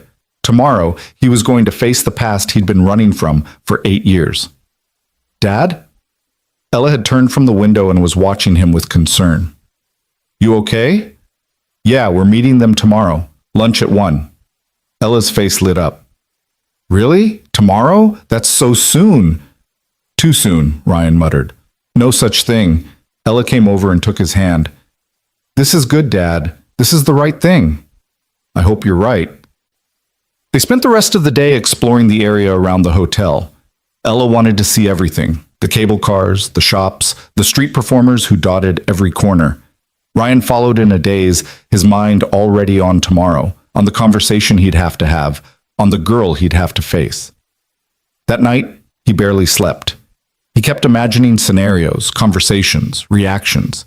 What if Sophia resented him? What if meeting him brought back trauma she'd worked years to overcome? What if seeing her face reminded him so viscerally of that day that he couldn't handle it? Around dawn, he gave up on sleep and went to sit by the window. The city was already waking up, cars appearing on the streets, lights flickering on in buildings. Somewhere out there, Sophia was also waking up, also preparing for this meeting. Was she nervous too? Did she have expectations? Hope? Fear? Ryan didn't know. He couldn't know. All he could do was show up and be honest. At noon, he and Ella dressed carefully. Ella put on her new sundress and spent 20 minutes fussing with her hair before declaring it hopeless. Ryan wore his new shirt and blazer, feeling like a fraud playing dress-up. They looked at each other in the mirror, this father and daughter who were about to step into something that might change everything. "We can do this," Ella said firmly. "We can do this," Ryan echoed, trying to believe it. The cafe was only 3 blocks from the hotel. Ryan had Googled it the night before. Rosewood was small and intimate, with good reviews and a reputation for quiet atmosphere. Perfect for a conversation that was going to be anything but casual. They arrived 5 minutes early. Ryan gave his name to the hostess, who smiled warmly and said, "Ms. Pierce's party. She's already here. Right this way." His heart was pounding so hard he could hear it in his ears. Ella squeezed his hand once, hard, and then they were walking through the cafe, weaving between tables, and there they were. Caroline sat at a corner table, looking much better than she had 2 weeks ago. The bruises had faded, and though she still moved carefully, she looked healthy and put together in a way that spoke of recovery and resilience. But it was the girl sitting across from her who made Ryan stop breathing. Sophia was 15, tall and slender with dark hair like her mother's, and eyes that were almost startlingly intelligent. She wore a robotics team t-shirt and jeans, and she was fidgeting with a napkin, tearing it into tiny pieces without seeming to realize she was doing it. When she looked up and saw Ryan, everything else in the cafe seemed to fade away. For a long moment, they just stared at each other across the distance of 8 years and 1,000 what-ifs. Ryan saw the little girl he'd pulled from the water superimposed over the teenager she'd become. He saw her terrified eyes, felt her nails digging into his arm, heard her gasping breaths as he'd carried her to shore. And then Sophia stood up, and Ryan realized she was crying. "It's you," she whispered. "It's really you." She crossed the space between them in 3 long strides and threw her arms around him. Ryan stood frozen for a second, completely unprepared for this, before his instincts kicked in and he hugged her back. "It's okay," he heard himself say, the same words he'd said to her 8 years ago. "You're okay. I've got you." Sophia was sobbing against his chest, her whole body shaking, and Ryan felt his own tears start to fall. All the walls he'd built, all the careful control he'd maintained crumbled in the face of this girl's raw emotion. "Thank you," Sophia choked out. "Thank you for saving me. Thank you for being alive. Thank you for being real." Ryan couldn't speak. He just held her and let her cry, let himself cry, while Caroline and Ella watched with their own tears streaming down their faces. Finally, Sophia pulled back, wiping her eyes and laughing shakily. "Sorry, I promised myself I wouldn't do that. I was going to be cool and composed." "You're perfect," Ryan managed to say. "You're absolutely perfect." They sat down, Sophia insisting that Ryan sit next to her, and for a few minutes everyone just tried to compose themselves. The waiter brought water and menus, taking in the emotional scene with practiced discretion. "Sophia's been counting down the days," Caroline said softly. "She's had your arrival date circled on her calendar for 2 weeks." "I couldn't believe it when Mom told me she'd found you," Sophia said. She was still clutching Ryan's hand like she was afraid he'd disappear if she let go. "After so many years of looking, of wondering, I'd almost given up hope." "I didn't know anyone was looking," Ryan admitted. "I never stopped." Sophia's voice was fierce. "You saved my life. You pulled me out of that bus when I couldn't breathe, when the water was filling up and I thought I was going to die. You told me to hold on, to stay strong. Do you remember? I remember. Ryan's throat was tight. You had blood on your arm, from where I scratched you. I felt so bad about that afterward. Sophia touched the scar on his arm gently, tracing the line. I did this. You did what you had to do to survive. That's nothing to feel bad about. Mom said you disappeared after that day, that no one could find you. Why? Ryan glanced at Ella, who nodded encouragingly. He took a deep breath and told them the truth. My wife was in an accident that same day. The same drunk driver who hit your bus hit her car. She was pregnant with our son. They both died while I was pulling you and the other kids from the water. He paused, letting that sink in. I couldn't stay after that. Couldn't face the reminder of what I'd lost. So I left. Changed my name, moved to Montana, tried to forget. The table was silent. Sophia's face had gone pale, and fresh tears were rolling down her cheeks. Oh my God, she whispered. I didn't know. Mom never told me you'd lost someone that day. I didn't know the details, Caroline said quietly. Not until the landslide when we talked. I knew there'd been multiple casualties, but I never connected them to you. It's not your fault, Ryan said quickly. None of it is anyone's fault except the drunk drivers. But you've been carrying this guilt for 8 years, Sophia said, thinking that saving me cost you your family. It did cost me my family. No. Sophia's voice was sharp, almost angry. The drunk driver cost you your family.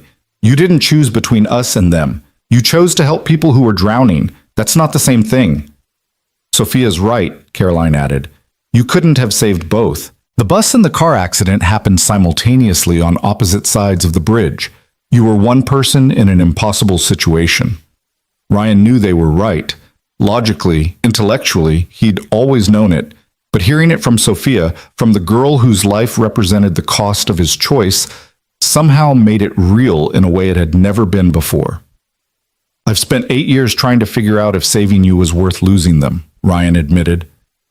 I still don't know the answer. It wasn't worth it, Sophia said immediately. Of course it wasn't worth it. How could my life be worth your wife and son? That math doesn't work. Ryan blinked, surprised by her vehemence. But that's not the right question, Sophia continued. The right question is, if you could go back, knowing what you know now, would you make a different choice? Would you drive past that bus? Ryan opened his mouth to answer, then closed it. He thought about those 5 kids in the water, about their terror, their desperation, their absolute need for someone to help them. He thought about Sophia's face, about the way she'd looked at him with complete trust as he'd pulled her to safety. No, he said finally. I couldn't drive past. Even knowing what it would cost, I couldn't leave you all to drown. That's who you are, Sophia said. That's why we've been looking for you. Not because we need a hero or want to make you into something you're not, but because we wanted to thank the person who made an impossible choice and has been suffering for it ever since. Ella, who'd been quiet through this entire exchange, finally spoke up. My mom would have wanted him to save you. She was a paramedic too before I was born. She believed in helping people. And I think she'd be sad that Dad spent 8 years punishing himself for being exactly who she fell in love with. Ryan looked at his daughter, this wise soul in a 12-year-old body, and felt something shift in his chest. Ella's right, he said softly. Maya would have been angry if I'd driven past that bus. She would have made the same choice I did. Tell us about her, Caroline said gently. About Maya. We should know about the woman who was lost that day. So Ryan did. For the first time in 8 years, he talked about Maya to people who weren't Ella. He told them about how they'd met during a training exercise, how she'd outperformed every man in their unit, and then bought them all beer to celebrate. He told them about her terrible singing and her incredible garden and the way she'd light up when she talked about the baby. She wanted to name him James, Ryan said, after my father. She'd already decorated the nursery, already bought clothes and sizes he'd need for the first year. She was so ready to be a mom. She is a mom, Ella said. Even though she's gone, she's still my mom. She'll always be my mom. Sophia reached across the table and took Ella's hand. I lost my dad 5 years ago to cancer. It's not the same as what you went through, but I understand something about missing a parent, about feeling like there's this hole in your life that nothing can fill. Does it get easier? Ella asked. It gets different, Sophia said honestly. Not easier, really, but you learn to carry it better. You learn that they're part of you, and as long as you remember them, they're not really gone. The two girls looked at each other, and Ryan saw understanding pass between them. These two kids, linked by tragedy and loss, finding connection in their shared experience. Sophia made something for you, Caroline said. We brought it with us. Sophia reached into the bag beside her chair and pulled out a leather-bound journal. She handed it to Ryan with trembling hands. It's the book I told you about, Caroline explained. The one Sophia made documenting her life after the accident. Ryan opened the journal carefully. The first page had a title in neat handwriting, Because of You, a Life Saved. Below it was a drawing, done with obvious skill, of a man pulling a girl from water. The man had a scar on his arm, rendered in careful detail. Ryan's vision blurred as he turned the pages. Each one documented a moment from Sophia's life. Her first day back at school after the accident, complete with a photo and a paragraph about how scared she'd been. Her 10th birthday party. The day she joined the robotics team. Her father's last good day before the cancer took him. Her acceptance into advanced placement classes. Her team winning the regional robotics competition. Every page ended with the same phrase, I got to experience this because of you. I wanted you to see, Sophia said quietly. I wanted you to know that your choice, the impossible choice you made, it led to this. It led to all of this. My life, my experiences, the person I became. Ryan couldn't speak. He just kept turning pages, seeing this girl's life unfold in words and pictures and careful observations, seeing the future he'd made possible. Does it help? Sophia asked. Seeing this? Does it make the cost feel less impossible? I don't know, Ryan said honestly, but it helps me understand that it wasn't meaningless, that something good came from that terrible day. Something incredible came from it, Caroline said. Look at my daughter. Look at what she's become, what she's going to become. She wants to be an engineer, Ryan. She wants to design systems that help people, that make the world better. And she can do that because you gave her the chance to grow up. Ryan closed the journal and held it against his chest. Thank you, he whispered. Thank you for this. No, thank you. Sophia took his hand again. Thank you for saving me. Thank you for being willing to meet me, even though I know it was hard. Thank you for being real, not just a story I told myself. They ordered lunch, though Ryan wasn't sure any of them could actually eat. The conversation flowed more easily now, moving from the heavy territory of the past to lighter topics. Sophia and Ella discovered a shared love of science and spent 20 minutes enthusiastically discussing experiments and theories while Ryan and Caroline watched with matching expressions of bemusement. They're good together, Caroline observed. Different temperaments, but they click. Ella needs that, Ryan said. She's so isolated in Montana. No friends nearby, no one her age to talk to. This, having someone who understands, who's been through loss, it's good for her. It's good for Sophia, too. She tends to internalize things, keep her feelings locked up. Meeting you, meeting Ella, it's helping her process what she's carried for so long. Ryan watched his daughter laugh at something Sophia said, watched her face light up with genuine joy, and felt another piece of his carefully constructed isolation crack apart. What's your life like in Montana? Sophia asked suddenly, turning her attention back to Ryan. Mom said you live in a cabin you built yourself. I do. It's not much. 1,200 square feet, solar power, well water.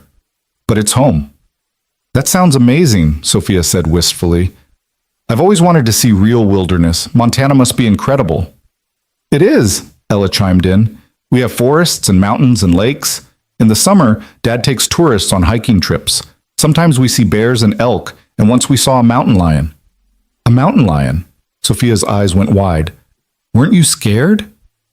Terrified, Ella admitted, but Dad knew what to do. He always knows what to do in the wilderness. You should visit, Ryan heard himself say before he could think better of it. Both of you, come see Montana. See what our life is like.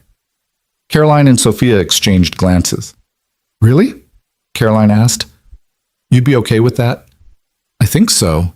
Yeah, if you want to. We'd love to, Sophia said immediately. When? Summer's best, late June or early July, before the fire season starts.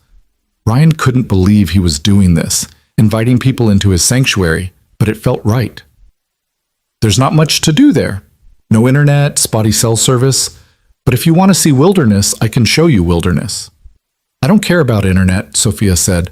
I just want to see where you live, to understand your life the way you're understanding mine.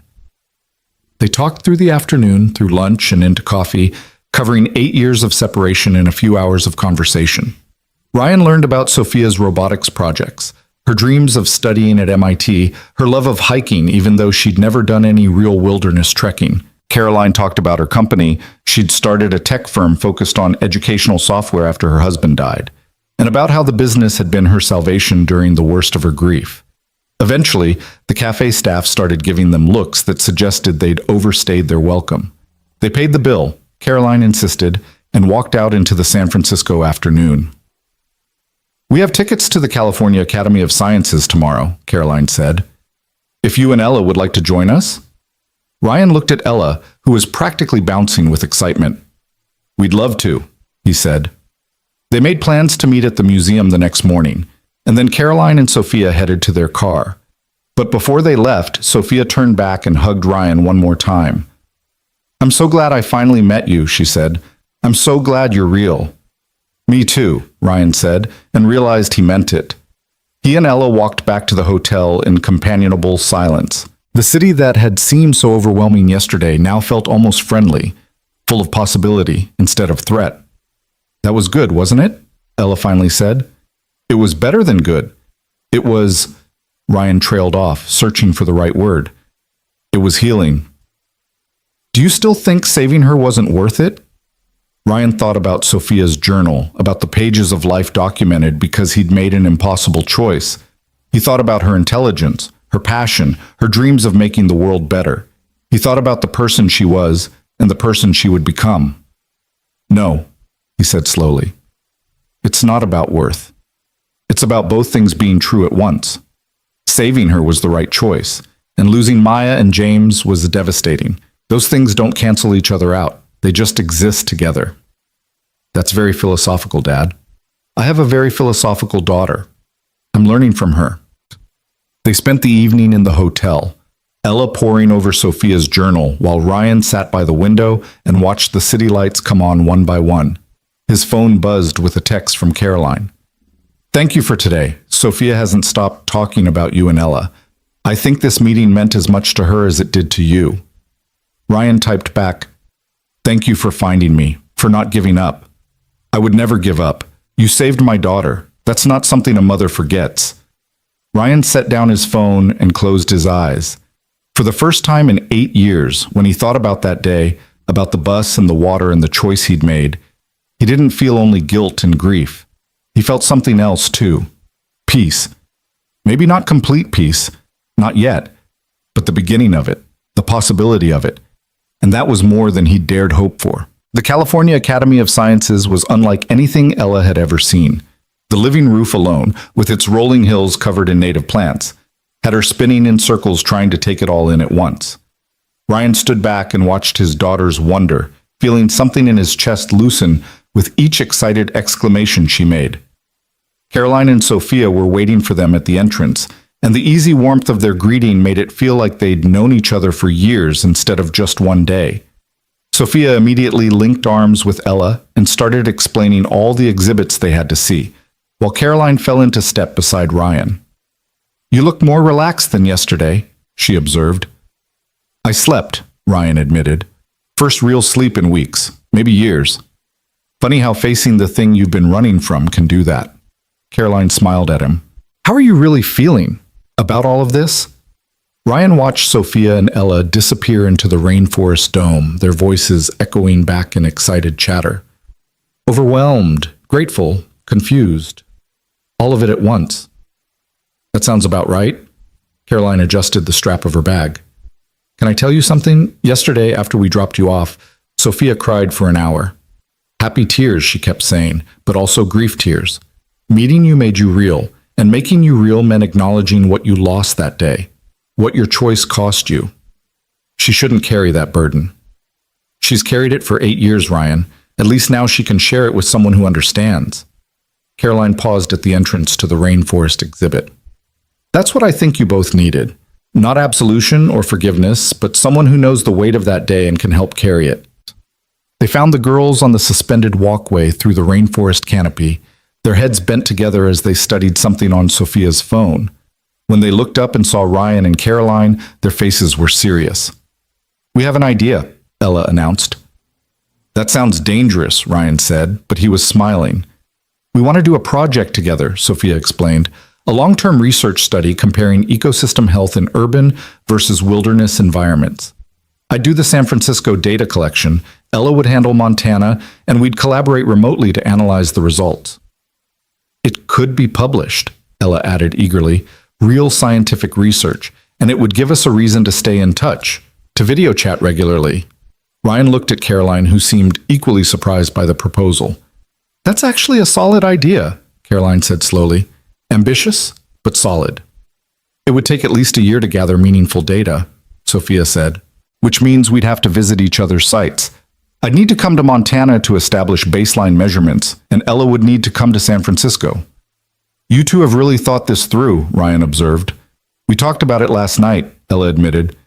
After I read Sophia's journal, we were texting until midnight. You were texting?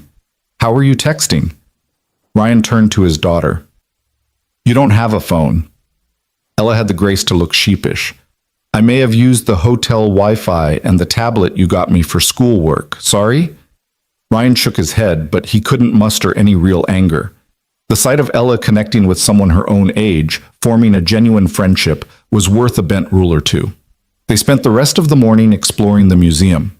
Sophia and Ella were inseparable, moving through exhibits with the kind of synchronized enthusiasm that comes from shared interests and complementary personalities. Sophia was more analytical, breaking down the science behind each display, while Ella was more intuitive, asking questions about interconnections and broader implications.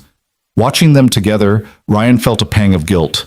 He'd been so focused on protecting Ella from the pain of the past that he'd isolated her from the possibilities of the present. She needed this. Friendship, intellectual stimulation, connection with someone who understood loss but hadn't been defined by it.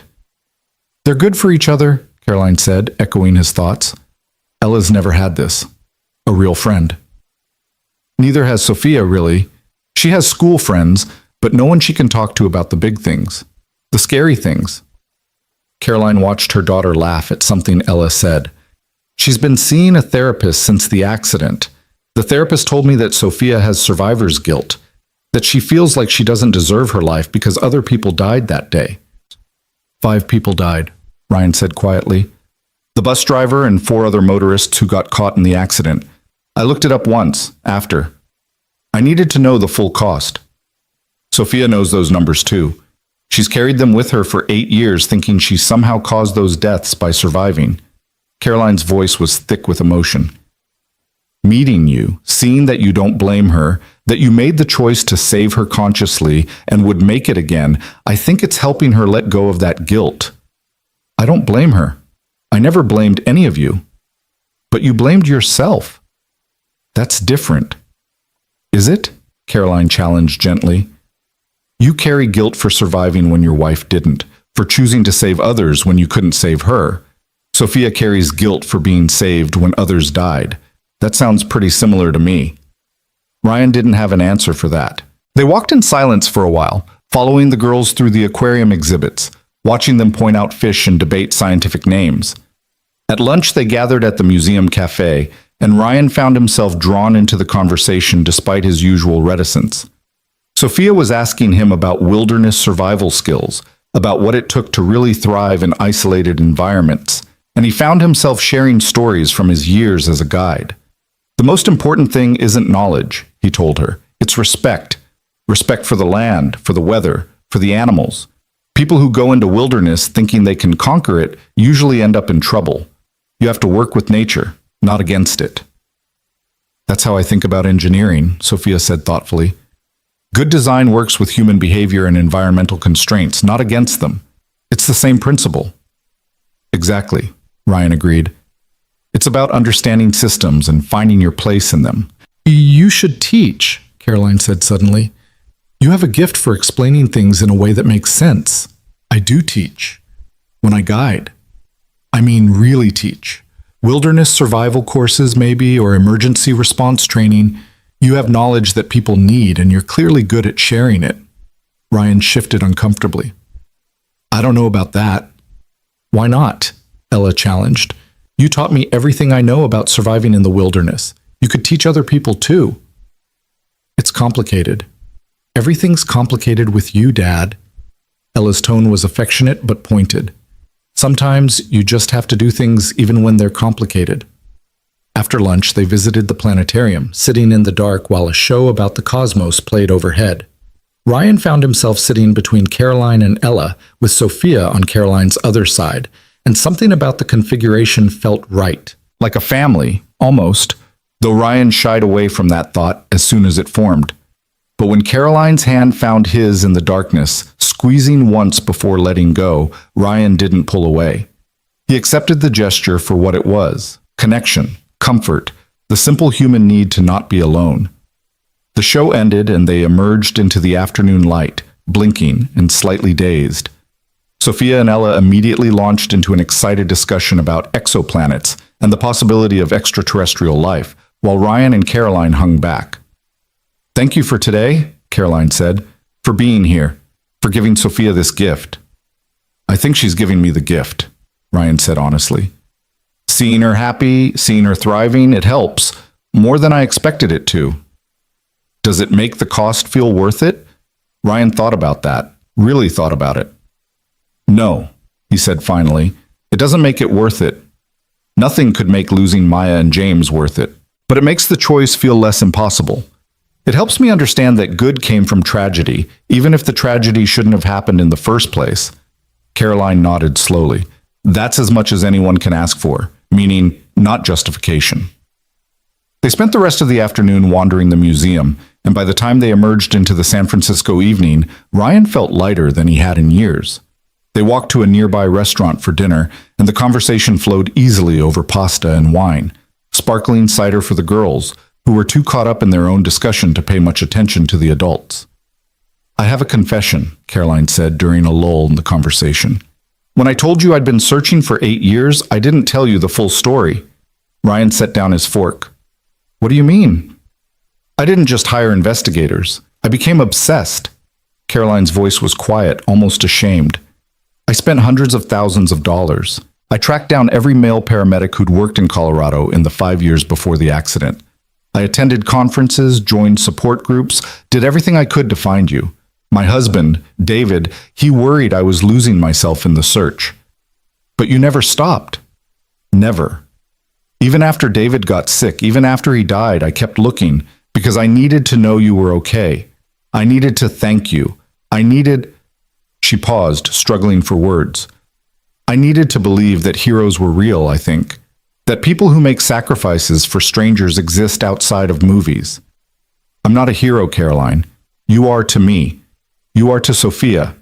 And maybe that's enough. She met his eyes across the table. I'm not saying what I did was healthy. My therapist certainly didn't think so, but I can't regret it because it led to finding you. It led to this. Ryan looked around the table at Ella and Sophia, heads together over a napkin Sophia was using to sketch out their research proposal, at Caroline with her open, honest face, at this makeshift family that had formed from tragedy and time. I'm glad you found me, he said. I didn't think I would be, but I am. Caroline's eyes filled with tears. That means everything. They finished dinner and walked back toward the hotel, the girls still chattering about their project. When they reached the entrance, Sophia turned to Ryan with a hopeful expression. Can we do this again tomorrow? There's so much of the city I want to show Ella. Ryan glanced at Caroline, who nodded. We're here for 3 more days, he said. We'd love to spend them with you. The next 3 days passed in a blur of activity. Sophia insisted on showing them everything: the Golden Gate Bridge, Alcatraz, the sea lions at Pier 39, hidden bookshops in North Beach, dim sum in Chinatown. They rode cable cars and walked until Ryan's feet ached, and Ella collapsed into bed each night exhausted and happy. But it was the quiet moments Ryan treasured most. Coffee with Caroline while the girls explored a museum gift shop. A conversation about grief and survival that lasted until dawn. The way Sophia started calling him Ryan instead of Mr. Hale. The way she'd grab his arm when she wanted to show him something. The easy affection that suggested he was becoming something like family to her. And there were moments between him and Caroline too. Moments that felt like something more than friendship, but less than romance. A gentle exploration of possibility that neither of them rushed. A hand on his back as they walked through a crowded street. Her laughter at one of his stories about disastrous guiding trips. The way she looked at him when she thought he wasn't paying attention, like she was seeing something precious and fragile that needed protecting. On their last night in San Francisco, Caroline invited them to her house for dinner. It was in Pacific Heights, a beautiful Victorian that spoke of old money and careful preservation. Sophia gave them a tour while Caroline cooked, showing off her robotics workspace in the converted attic and her father's study, which she'd kept exactly as he'd left it. "I come in here sometimes when I'm working on a hard problem," Sophia admitted, running her hand over David's desk. "I pretend he's still here, still able to help me figure things out." "What was he like?" Ella asked softly. "Smart, patient, funny in a dad joke kind of way." Sophia smiled at the memories. "He taught me to love building things, to see problems as puzzles waiting to be solved. When he got sick, he made me promise I wouldn't stop learning, wouldn't stop creating. He said every day was a gift, and the best way to honor that gift was to do something meaningful with it." Ryan felt his throat tighten.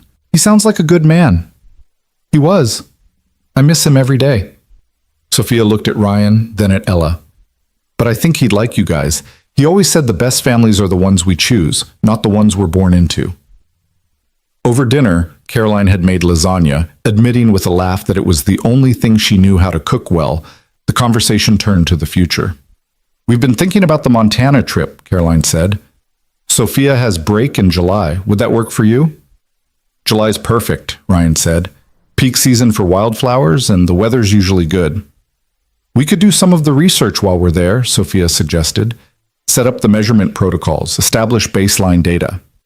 "And I could finally teach you proper wilderness skills," Ryan added. "Though fair warning, it's not glamorous. Lots of dirt and early mornings." "I can handle dirt and early mornings," Sophia said confidently. "She really can't," Caroline interjected with a smile. "But she'll try." They talked late into the evening, making plans and promises. Sophia and Ella would start their research project immediately, with regular video calls to coordinate. Caroline would look into developing a wilderness survival curriculum that Ryan could potentially teach, maybe online at first, then in person. And in July, they'd all reunite in Montana, where Ryan would show them the world he'd built for himself and Ella. "I can't believe this is happening," Ella said as they were getting ready to leave. 3 weeks ago, we were just Dad and me in our cabin. Now we have..." She gestured at Caroline and Sophia. "This, whatever this is." "Family," Sophia said immediately. "This is family." The word hung in the air, weighted with meaning. Ryan looked at Caroline, expecting her to correct it, to clarify that they were friends, that this was still new and undefined, but she just smiled. "Yeah," she said softly. "I think it is." At the door, Sophia hugged Ryan tight. "Thank you," she whispered, "for everything, for saving me then, and for letting me know you now." "Thank you for not giving up on finding me," Ryan whispered back, "for dragging me back into the world." The flight home the next day was bittersweet. Ella spent most of it looking through photos on her tablet. She and Sophia had taken hundreds over the past few days, and talking about everything they'd seen and done.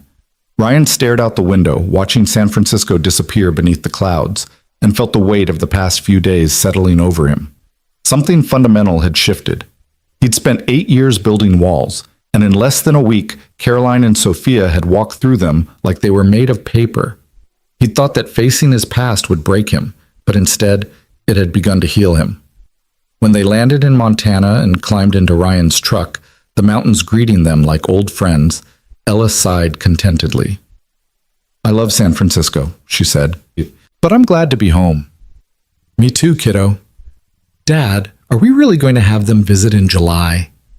If you want to. I want to. Ella paused. I like having them in our lives. Caroline's nice, and Sophia's amazing. It feels good to have people again. It does, Ryan admitted. It feels really good. The cabin looked exactly as they'd left it, but somehow it felt different. Smaller, maybe. Less like a fortress, and more like a home. Ryan unloaded their bags while Ella ran inside to check on her plants, and then he stood on the porch for a long moment, breathing in the pine-scented air and listening to the familiar sounds of the forest. His phone buzzed with a text from Caroline. Made it home safe. Sophia's already planning the Montana trip. Thank you again for everything. This week changed our lives. Ryan typed back. Changed mine too, in the best possible way. 3 dots appeared, disappeared, then appeared again. Finally, I'm glad we found you, Ryan. I'm glad you let us in. I'm glad too. He pocketed his phone and went inside, where Ella was already video calling Sophia, the two of them picking up their conversation like no time had passed at all. Ryan made coffee and sat at the kitchen table, listening to his daughter's laughter, and felt something he hadn't felt in 8 years. Hope. Not the fragile, tentative hope of someone afraid to want too much, but solid, grounded hope. The kind that comes from knowing that life can surprise you, that good things can come from terrible things, that healing is possible even when you think you're too broken to be fixed. That night, after Ella had gone to bed, Ryan pulled out Maya's photos again. But this time, looking at them didn't feel like drowning. It felt like remembering, like honoring, like saying thank you to the woman who'd shaped him into someone who would pull 5 kids from a river, even if it cost him everything. I'm doing it, he told her picture. I'm living again, not just surviving. I'm scared out of my mind, but I'm doing it. The photo didn't answer, but Ryan felt Maya's presence anyway. Her approval, her love, her absolute certainty that he was on the right path. Over the next few months, life fell into a new rhythm. Ella and Sophia had their weekly video calls discussing their research project with the kind of intensity usually reserved for professional scientists. Caroline and Ryan texted regularly, nothing deep or romantic, just check-ins and updates and the occasional photo. But underneath the casual communication, something was growing. Something neither of them was quite ready to name yet, but both of them felt. Ryan started working on the curriculum Caroline had suggested, using his nights to write out lesson plans and training protocols. He was surprised to find he enjoyed it. The process of breaking down knowledge into teachable chunks, of thinking about how to help people develop skills that could save their lives. You're good at this, Ella observed one evening, reading over his shoulder. This stuff about reading weather patterns is really clear. Think anyone would actually pay to learn it? Dad, people pay thousands of dollars for wilderness expeditions that don't teach half of what you know. Of course they'd pay. Word of what he was developing got out somehow, probably through one of his guiding clients, and by June, Ryan had 3 inquiries about private wilderness survival courses. He agreed to do one as a test run in early July, before Caroline and Sophia were scheduled to visit. The course was a 3-day intensive for a group of corporate executives who wanted to do team building in the wilderness. Ryan was nervous, worried that his teaching would fall flat or that he'd forgotten how to interact with people who weren't his daughter or his clients. But the moment he started teaching, something clicked. He was good at this. Really good. He could read his students' fear and inexperience and meet them where they were. He could push them just enough to grow without pushing so hard they gave up. And he could explain complex concepts in ways that made sense to people who'd never spent a night outside in their lives. By the end of the 3 days, he had 2 more bookings and a request to develop a longer certification program. When he told Caroline about it during one of their phone calls, he could hear the smile in her voice. I told you, she said, you're a natural teacher. It feels good, Ryan admitted, like I'm doing something that matters, something Maya would have approved of. She would be so proud of you, Ryan. I never met her, but I know that in my bones. How are your preparations for the trip going? Sophia's making lists, so many lists, things to pack, things to photograph, experiments to run, questions to ask you. I think she's more excited about this than she was about getting her driver's license. And you? Are you excited? There was a pause. Terrified, honestly. I'm a city person, Ryan. The most wilderness I usually see is Golden Gate Park. I'll keep you safe. I know you will. That's not what I'm terrified of. Another pause. I'm terrified of what it means, I think. This trip, going to your home, meeting you on your territory instead of mine, it feels significant. It is significant, Ryan said quietly. But that doesn't have to be scary. Doesn't it? Ryan, I've been alone for 5 years. David's death, it broke something in me. I threw myself into finding you partly because it gave me purpose when I didn't have one. But now I've found you, and you're wonderful, and I'm terrified of what comes next. Ryan's heart was pounding. They were edging into territory they'd both carefully avoided, dancing around feelings that were becoming impossible to ignore. Caroline, I've been alone for 8 years. And not just alone, deliberately isolated. I built walls because I couldn't handle connection. But you and Sophia, you knocked those walls down. And yeah, it's terrifying, but it's also the best thing that's happened to me since Maya died. What are we doing, Ryan? I don't know.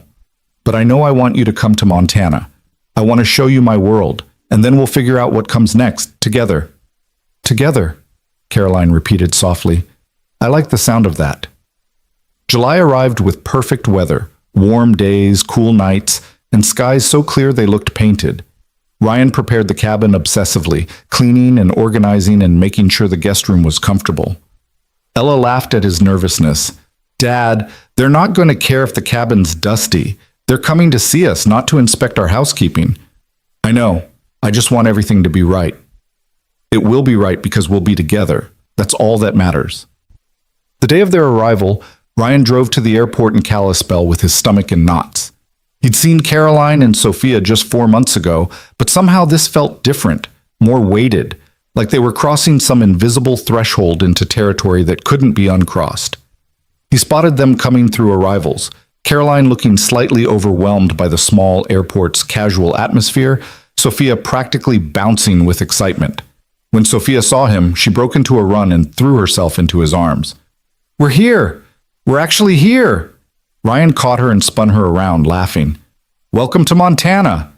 Caroline approached more slowly, carrying 2 enormous backpacks and looking dubiously at Ryan's muddy truck in the parking lot. Please tell me we're not hiking in today.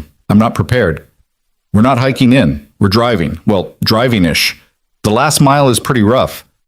Ryan took the backpacks from her and was surprised when she leaned in and kissed his cheek. Hi, she said softly. Hi, yourself. The drive to the cabin took them through some of the most beautiful country Montana had to offer. Sophia pressed her face to the window the whole way, gasping at mountains and valleys and the occasional wildlife. Caroline was quieter, but Ryan could see her taking it all in, her expression shifting from apprehension to wonder as the landscape unfolded around them. When they finally pulled up to the cabin, Ella was waiting on the porch, and the reunion between the 2 girls was everything Ryan had hoped for. Squeals and hugs and rapid-fire conversation about everything they'd been discussing over their video calls. It's beautiful here, Caroline said, taking in the cabin and the forest surrounding it. Photos don't do it justice. Wait until you see the stars, Ryan said. No light pollution up here. On clear nights, you can see the Milky Way. They spent the afternoon settling in and giving Sophia and Caroline a tour of the property. Ryan showed them the well, the solar panels, the garden where Ella grew her experimental tomatoes. Sophia asked a million questions about sustainability and off-grid living, while Caroline mostly listened, occasionally touching Ryan's arm when something particularly impressed her. That evening, Ryan made dinner, grilled trout he'd caught that morning and vegetables from the garden, and they ate on the porch while the sun set over the mountains. The conversation was easy, familiar, like they'd been doing this for years instead of days. This is perfect, Caroline said, leaning back in her chair. I can see why you chose this place. It chose me, really, Ryan said. I was looking for somewhere to disappear, and Montana offered that. But it became more than hiding. It became home. Are you still hiding? Caroline asked quietly. Ryan thought about that. 4 months ago, he would have said yes without hesitation. But now, with Caroline and Sophia here, with Ella laughing at something Sophia said, with the life he'd built opening up to include other people, hiding felt like the wrong word. No, he said, I'm not hiding anymore. I'm just living. Caroline reached over and took his hand, and this time Ryan didn't let go. The first full day of their visit, Ryan woke before dawn out of habit and found Caroline already sitting on the porch, wrapped in a blanket, and watching the sky lighten from black to deep blue to pink. "Couldn't sleep?" he asked quietly, not wanting to startle her. "Didn't want to miss this." She gestured at the sunrise beginning to paint the mountains in shades of gold and rose. "When you live in the city, you forget that mornings can be this beautiful." Ryan poured 2 cups of coffee from the pot he'd made and handed her one before settling into the chair beside her. They sat in comfortable silence, watching the world wake up around them. A hawk circled overhead, riding the early thermals. Somewhere in the distance, an elk bugled. "I understand now," Caroline said finally, "why you chose this place, why you stayed. It's not for everyone." "No, but it's perfect for you, for Ella." She turned to look at him, her face soft in the morning light. "Thank you for sharing it with us. Thank you for coming, for dragging me back into the world, even when I was determined to stay hidden." "You were never going to stay hidden forever, Ryan. You're not built that way. You're someone who helps people, who connects with them. Montana might have slowed you down, but it couldn't change who you fundamentally are." Before Ryan could respond, the cabin door opened and Sophia stumbled out, her hair a mess and her eyes half closed. "Is there coffee?" she mumbled. "Inside," Caroline said with a laugh. "And good morning to you too." "Morning, good. Coffee. Need." Sophia shuffled back inside and Caroline shook her head affectionately. "She's not a morning person. Neither is Ella. They have that in common." "They have a lot in common." Caroline's voice turned serious. "Ryan, I want to talk to you about something. About the girls." Ryan felt a thread of concern. "What about them?" "They've gotten close.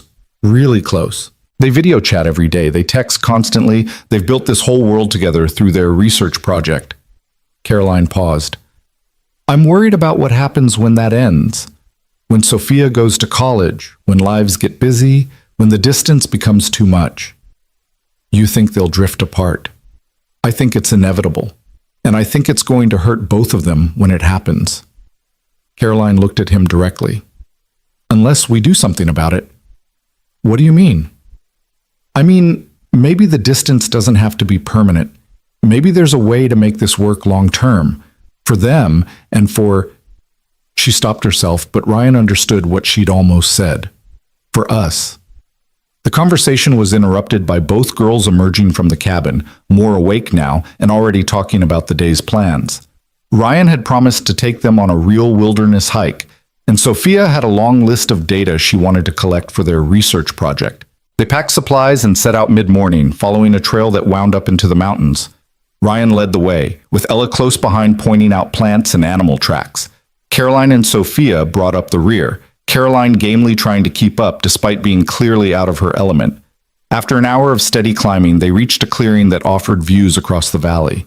Mountains stretched in every direction, their peaks still snow-capped despite the summer heat. Ryan watched Caroline's face as she took it in, saw the exact moment the beauty of it overwhelmed her. "Oh," she breathed. "Oh, I don't even have words."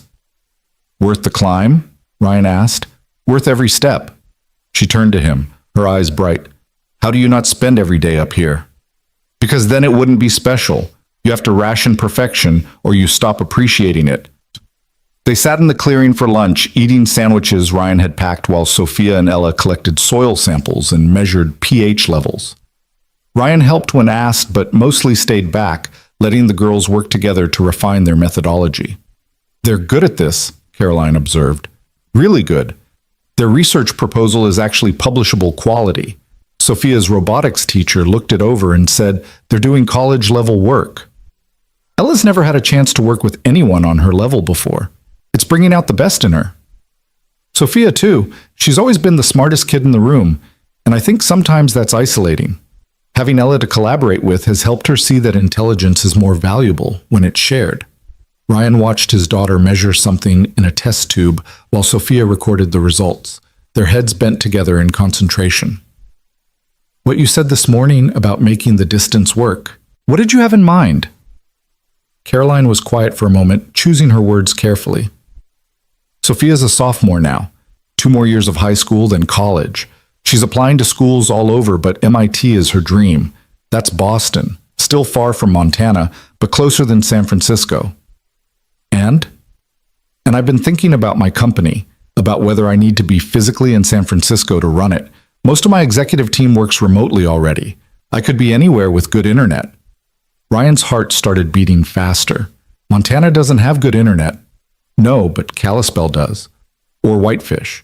Or any of a dozen small towns within an hour of here. Caroline met his eyes. I'm not saying I'm moving to Montana tomorrow, but I am saying I've been thinking about it.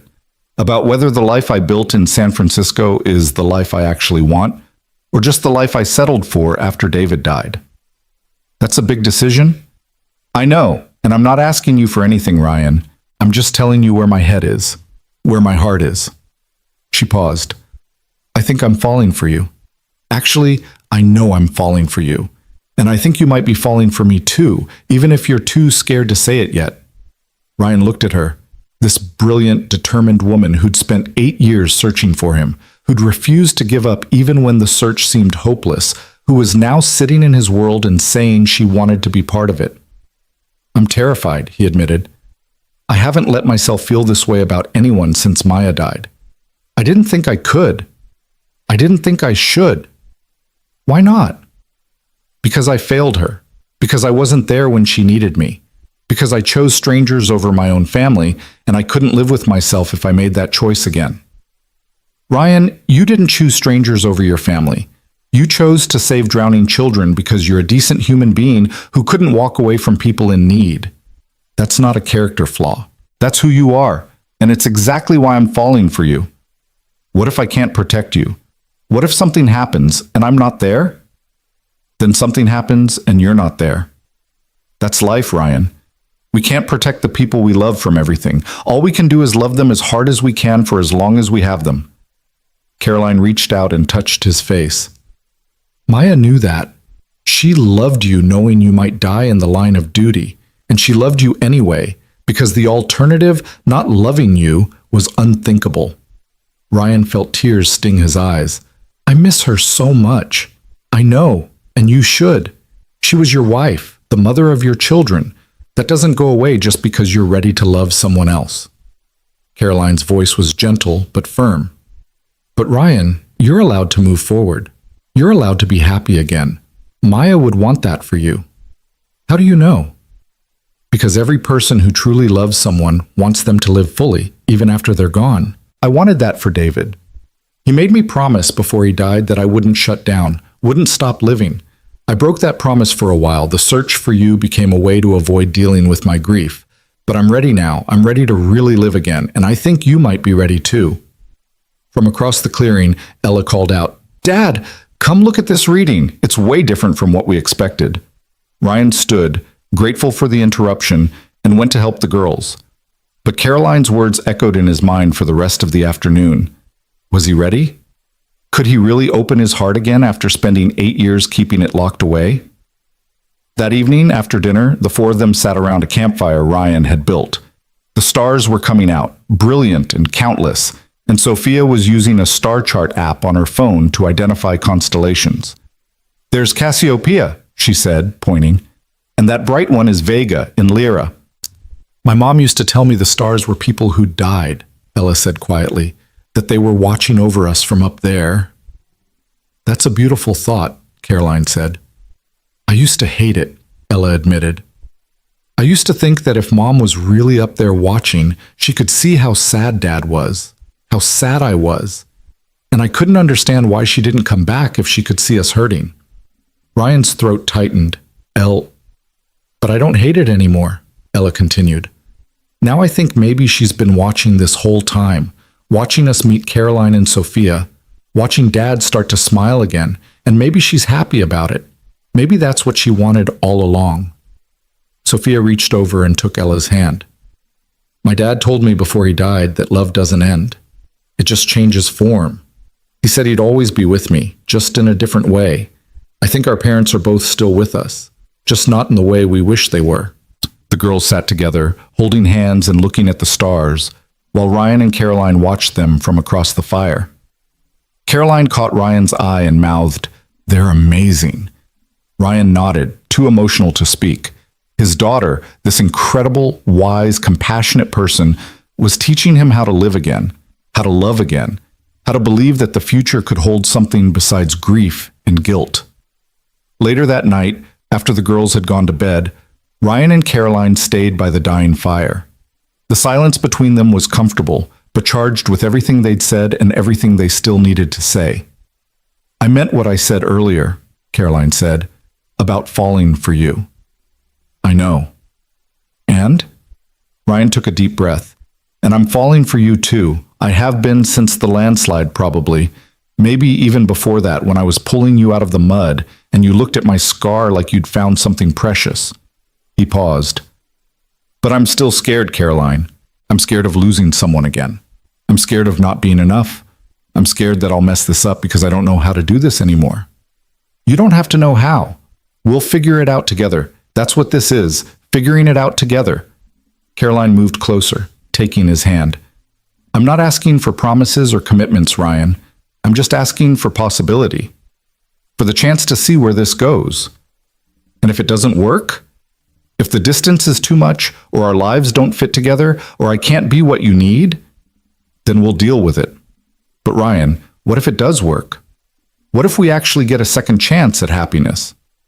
Wouldn't it be worth the risk to find out?" Ryan looked at her, really looked at her, and saw not just Caroline, but the possibility of a future he'd thought was closed to him. A future that included love and partnership and the kind of deep connection he'd had with Maya. "Yeah," he said quietly, "it would be worth it."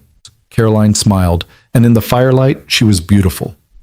"So what do we do now?" "Now we take it one day at a time. We spend the next week together, see how it feels. And then we make plans. Real plans, not just vague ideas about the future." "I like the sound of that." They sat together until the fire burned down to embers, talking about everything and nothing. Caroline told him about her company, about the projects she was excited about, and the ones that kept her up at night. Ryan told her about the teaching opportunities that kept coming in, about how he was starting to imagine a life that was bigger than just him and Ella. When they finally went inside, Caroline paused at the door to the guest room. "Ryan?" "Yeah?" "Thank you for letting me in. I know it wasn't easy. Thank you for not giving up on me, even when I gave you every reason to." Caroline smiled and stood on her toes to kiss his cheek, lingering just a moment longer than necessary. "Good night, Ryan." "Good night, Caroline." The rest of the week passed in a blur of hikes and lessons and laughter.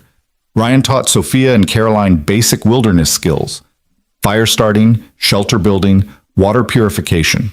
Caroline proved to be a surprisingly quick learner, while Sophia approached everything with the methodical precision of an engineer. They collected data for the girls' research project, hiked to mountain lakes where the water was so clear you could see 30 feet down, and spent evenings around the campfire talking about everything from science to philosophy to their favorite books. Ryan watched Caroline integrate into his world and was amazed by how natural it felt. She wasn't trying to change anything or push him to be different. She was just there, present and engaged, appreciating what he'd built while also gently challenging him to think bigger. On the fourth day, they took a longer hike to a spot Ryan had never shown anyone except Ella, a hidden waterfall that cascaded into a perfect swimming hole. The water was ice cold, fed by snowmelt, but the sun had warmed the rocks around it enough to make swimming bearable. Sophia and Ella jumped in immediately, shrieking at the temperature. Caroline hung back, testing the water with her toe and looking doubtful. "It's freezing!" "It's refreshing," Ryan corrected, pulling off his shirt and wading in. "Come on, when are you going to get another chance to swim in a mountain waterfall?" "Never, hopefully," Caroline muttered, but she was smiling as she carefully made her way into the water. They spent the afternoon swimming and sunbathing on the warm rocks. At one point, Ryan surfaced from a dive to find Caroline watching him with an expression that made his heart race. "What?" he asked. "Nothing, just thinking about how different you are here than you were in San Francisco. There, you were so careful, so controlled. Here, you're free." "This is my place. I know every inch of these mountains." "It's more than that. Here, you're yourself, completely, unselfconsciously yourself. It's beautiful to watch." Ryan swam closer. "And in San Francisco, In San Francisco, you were still finding your way back, still remembering how to be around people. Caroline reached out and touched his face, her hand cool from the water. But you're there now, you're back. Because of you, because you wouldn't let me stay hidden. Because you were ready to be found. They stayed close, treading water, while across the swimming hole the girls laughed and splashed each other. The moment felt suspended, perfect, like something out of a dream. I want to kiss you, Ryan admitted quietly. Then kiss me. So he did. It was tentative at first, both of them testing the waters of this new territory. But then Caroline's arms came around his neck, and the kiss deepened, and Ryan felt something he hadn't felt in 8 years, the pure, uncomplicated joy of connection. When they finally broke apart, both of them were breathless. Caroline laughed, her forehead resting against his. Well, she said, that was worth waiting for. Yeah, Ryan agreed. It really was. From across the swimming hole, Ella called out, Finally! Sophia, you owe me $5. I said they'd kiss before the week was out. You guys were betting on us? Ryan called back, but he was smiling. Obviously, Ella said. You two have been making eyes at each other all week. It was painful to watch. Caroline was laughing so hard she could barely stay afloat. I love your daughter, she told Ryan. Me too. Most of the time. That evening, they celebrated with a special dinner. Ryan grilled steaks while Ella and Sophia made a salad from the garden, and Caroline attempted to bake a pie with dubious results. The pie came out lopsided and slightly burned, but they ate it anyway, declaring it the best terrible pie they'd ever had. After dinner, they sat on the porch and watched the stars come out. Sophia was using her telescope to show Ella the rings of Saturn when Caroline's phone buzzed with an email alert. Sorry, she said, checking it. I'm trying to stay unplugged, but my CFO was supposed to send me some numbers today. But as she read the email, her expression changed from casual to shocked. What is it? Ryan asked. It's not from my CFO, it's from a literary agent in New York. Caroline looked up, her eyes wide. She wants to represent Sophia's journal. Someone sent her photos of it, probably one of our friends who saw it at the house. And she thinks it could be a published book. She's talking about a 6-figure advance. What? Sophia scrambled over. Let me see that. They huddled around Caroline's phone, reading the email. The agent was effusive in her praise, calling the journal a moving testament to the ripple effects of heroism, and exactly the kind of story the world needs right now. This is insane, Sophia breathed. People want to read my journal? Not just read it, Caroline said. She's talking about a major publisher, national distribution, book tours. Sophia looked at Ryan, her expression complicated. But the journal is about you, about what you did. I can't publish it without your permission. Ryan's mind was reeling. The journal going public meant his story going public. It meant the world knowing about that day, about his choice, about Maya and James. It meant giving up the anonymity he'd fought so hard to maintain. I need to think about this, he said. Of course, Caroline said immediately. Take all the time you need. Sophia, tell her thank you for the interest, but we need to discuss it as a family before making any decisions. As a family, the words settled over Ryan like a warm blanket. When had they become a family? He couldn't pinpoint the exact moment, but it was true. These 4 people, brought together by tragedy and time, had become something that felt like family. Later that night, Ryan couldn't sleep. He kept thinking about the journal, about what it would mean to have his story out in the world. Part of him wanted to refuse immediately, to protect his privacy and Ella's. But another part, a part that sounded suspiciously like Maya, asked whether telling the story might help other people, whether his experience of loss and survival and eventual healing might give hope to someone else walking a similar path. He found Caroline on the porch again, wrapped in a blanket and looking at the stars. Can't sleep either? She asked. Too much in my head. Ryan sat beside her. The journal, the book deal, all of it. You don't have to say yes. Sophia will understand if you want to keep your privacy. Will she? Really? Caroline considered that. She'll be disappointed.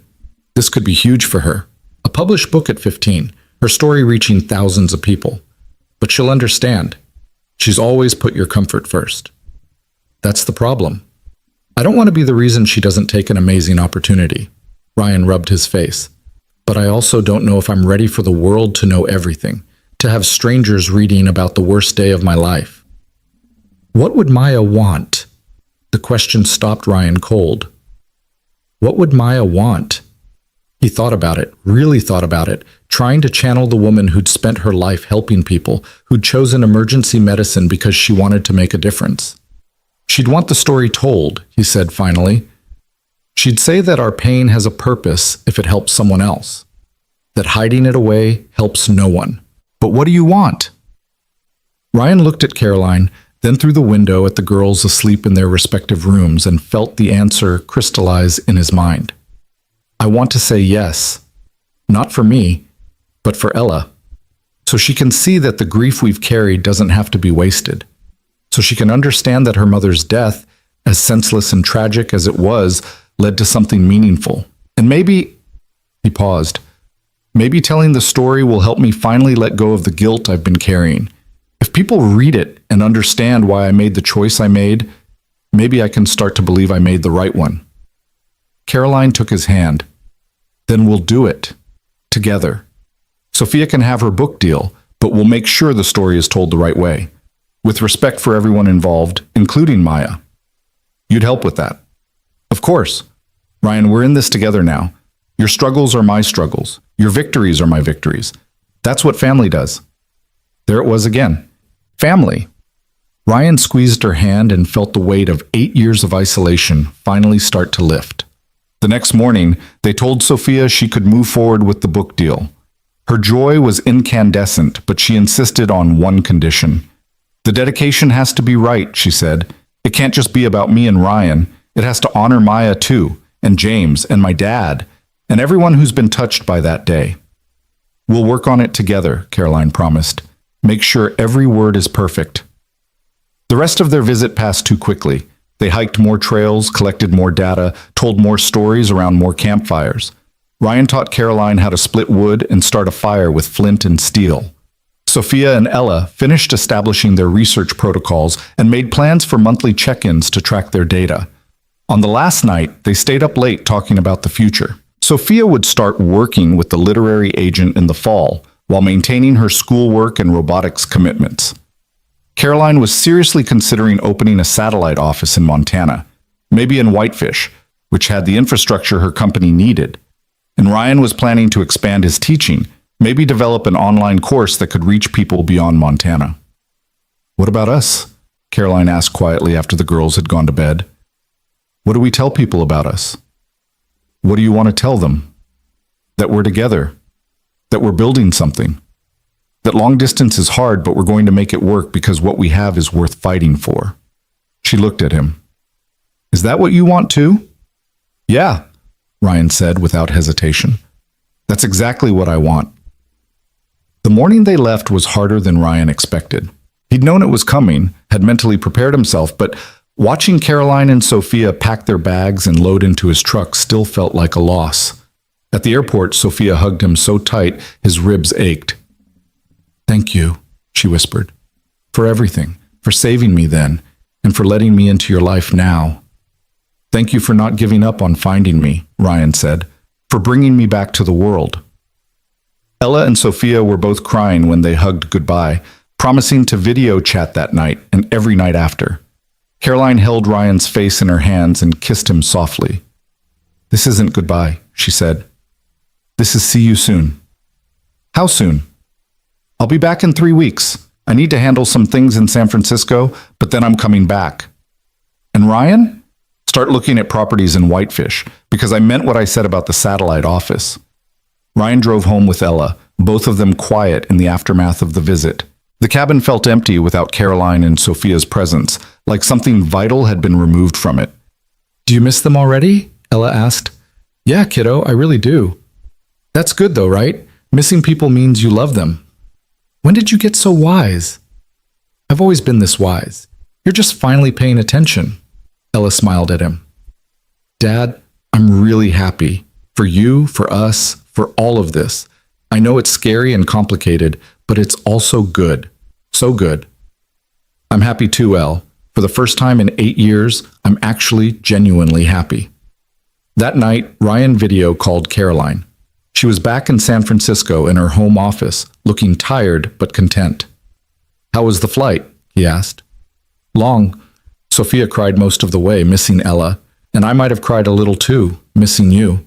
Caroline smiled. "But we're home now, and tomorrow I start making plans to not be home so much anymore." "You're really serious about this? About Montana?" "I'm really serious.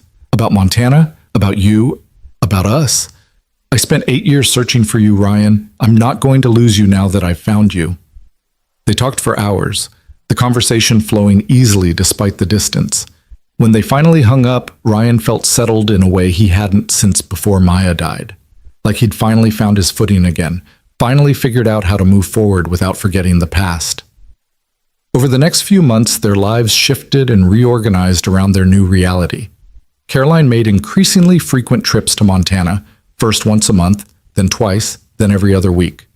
She found an office space in Whitefish and hired a small local team. The satellite office became real, became functional, became proof that her commitment to this new life wasn't just talk.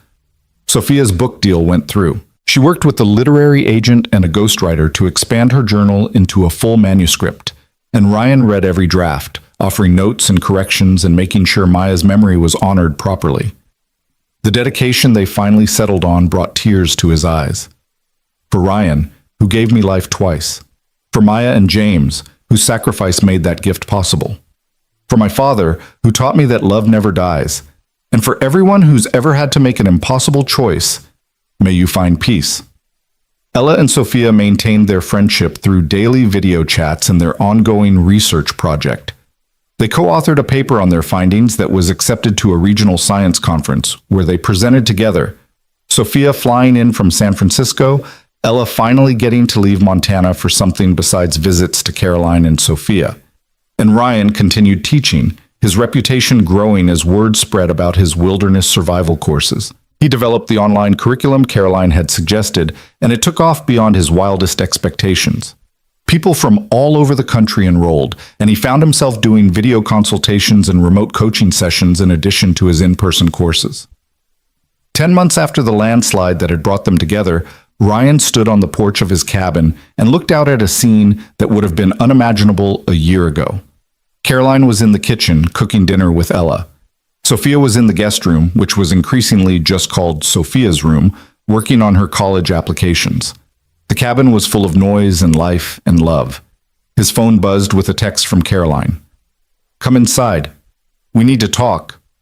Ryan's stomach clenched with momentary worry, but when he came inside, he found the three of them sitting at the kitchen table with champagne, sparkling cider for the girls, and expectant faces. "What's going on?" he asked. "Sit down," Caroline said, and there was something in her voice that made his heart race. He sat. Ella was grinning. Sophia looked nervous but excited. Caroline took a deep breath. "I made a decision," she said. "Actually, Sophia and I made a decision together. We're moving to Montana, permanently." Ryan's mind went blank. "What?" Sophia got into every school she applied to, including MIT, but she also got into the Montana School of Engineering in Bozeman, which has an incredible robotics program.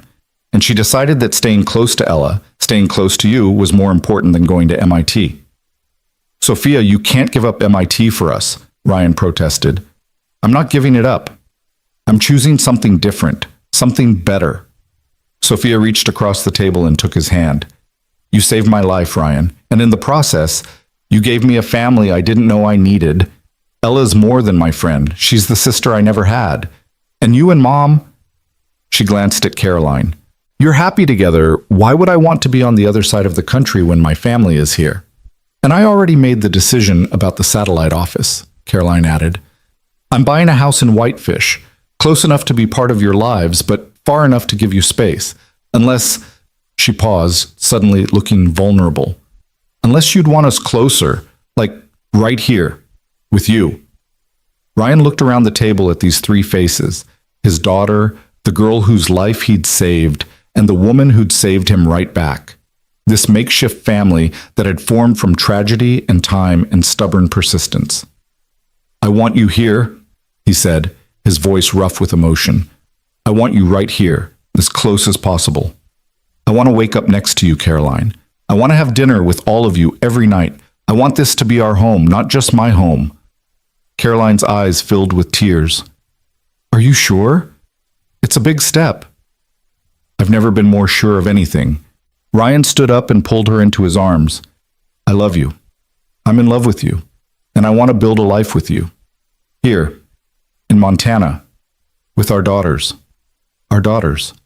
The words felt right, felt true. Caroline kissed him, and Ella and Sophia cheered, and for the first time since Maya died, Ryan felt complete. Not because the grief was gone, it would never be completely gone, but because he'd finally learned that grief and joy could coexist. That honoring the past didn't mean refusing the future. That love, once lost, could be found again in unexpected places. That night, after the celebrating had died down and the girls had gone to bed still talking excitedly about the move, Ryan and Caroline sat on the porch under the stars. Are you scared? Caroline asked. Terrified, Ryan admitted, but in a good way, like standing on the edge of something new and knowing you're about to jump. I'm scared too, but I'm also more excited than I've been in years. Caroline leaned against him. We're really doing this, building a life together, being a family. We are. Ryan kissed the top of her head. Thank you, by the way. For what? For not letting me stay hidden, for searching for 8 years, for seeing something in me worth fighting for when I couldn't see it myself. Thank you for letting me find you, for taking the risk of opening your heart again, for giving Sophia the closure she needed and me the love I thought I'd lost forever. They sat in comfortable silence, watching the stars wheel overhead. Somewhere in that vast expanse, Ryan liked to think Maya was watching too. And maybe, just maybe, she was happy for him. Happy that he'd finally stopped surviving and started living again. 6 months later, Caroline and Sophia's belongings arrived in 3 moving trucks. The process of combining households was chaotic. Caroline had more furniture than Ryan's cabin could hold, and there were long negotiations about what stayed and what went to storage. But slowly, deliberately, they built something new together. Sophia's robotics equipment found a home in the converted shed. Caroline's office occupied the new addition they'd built onto the cabin. Ella's room got a fresh coat of paint and new curtains she'd picked out with Caroline. And Ryan's workshop, where he built the custom gear for his teaching courses, expanded to accommodate everyone's projects. They were a family now, officially. Not through marriage. Ryan and Caroline both agreed they didn't need a piece of paper to validate what they had, but through choice and commitment and daily acts of love. On the anniversary of the landslide that had brought them together, they hiked back to the spot where Ryan had pulled Caroline from the mud. The road had been repaired, the debris cleared away, but the memory lingered. Hard to believe it's only been a year and a half, Caroline said, looking at the spot where her SUV had been buried. It feels like we've been together forever. In some ways we have been, Ryan said, since the bus accident. Our lives have been connected since that day, even when we didn't know it. Sophia placed flowers at the roadside, not just for the anniversary of her rescue, but in memory of Maya and James and David. All the people they'd lost who had led them to each other. I used to think that day was the worst thing that ever happened to me, Sophia said. Being on that bus, thinking I was going to die, the years of therapy and nightmares afterward. But now I see it differently. It was the worst thing and the best thing, because it gave me you, Ryan. And through you I got Ella and this whole life I couldn't have imagined. That's the thing about tragedy, Caroline added. It breaks you open, and sometimes, if you're very lucky, something beautiful grows in the cracks. Ryan pulled them all close. His daughters, his partner, his family. I'm the lucky one, he said. You all saved me, every bit as much as I saved any of you. They stood together on that mountain road, 4 people bound by loss and love, and watched the sun set over the Montana wilderness. The past would always be part of them, woven into who they were and who they would become. But the future stretched out ahead, full of possibility and promise. Ryan had spent 8 years believing his story ended the day Maya died. But standing here with Caroline and Sophia and Ella, he finally understood the truth.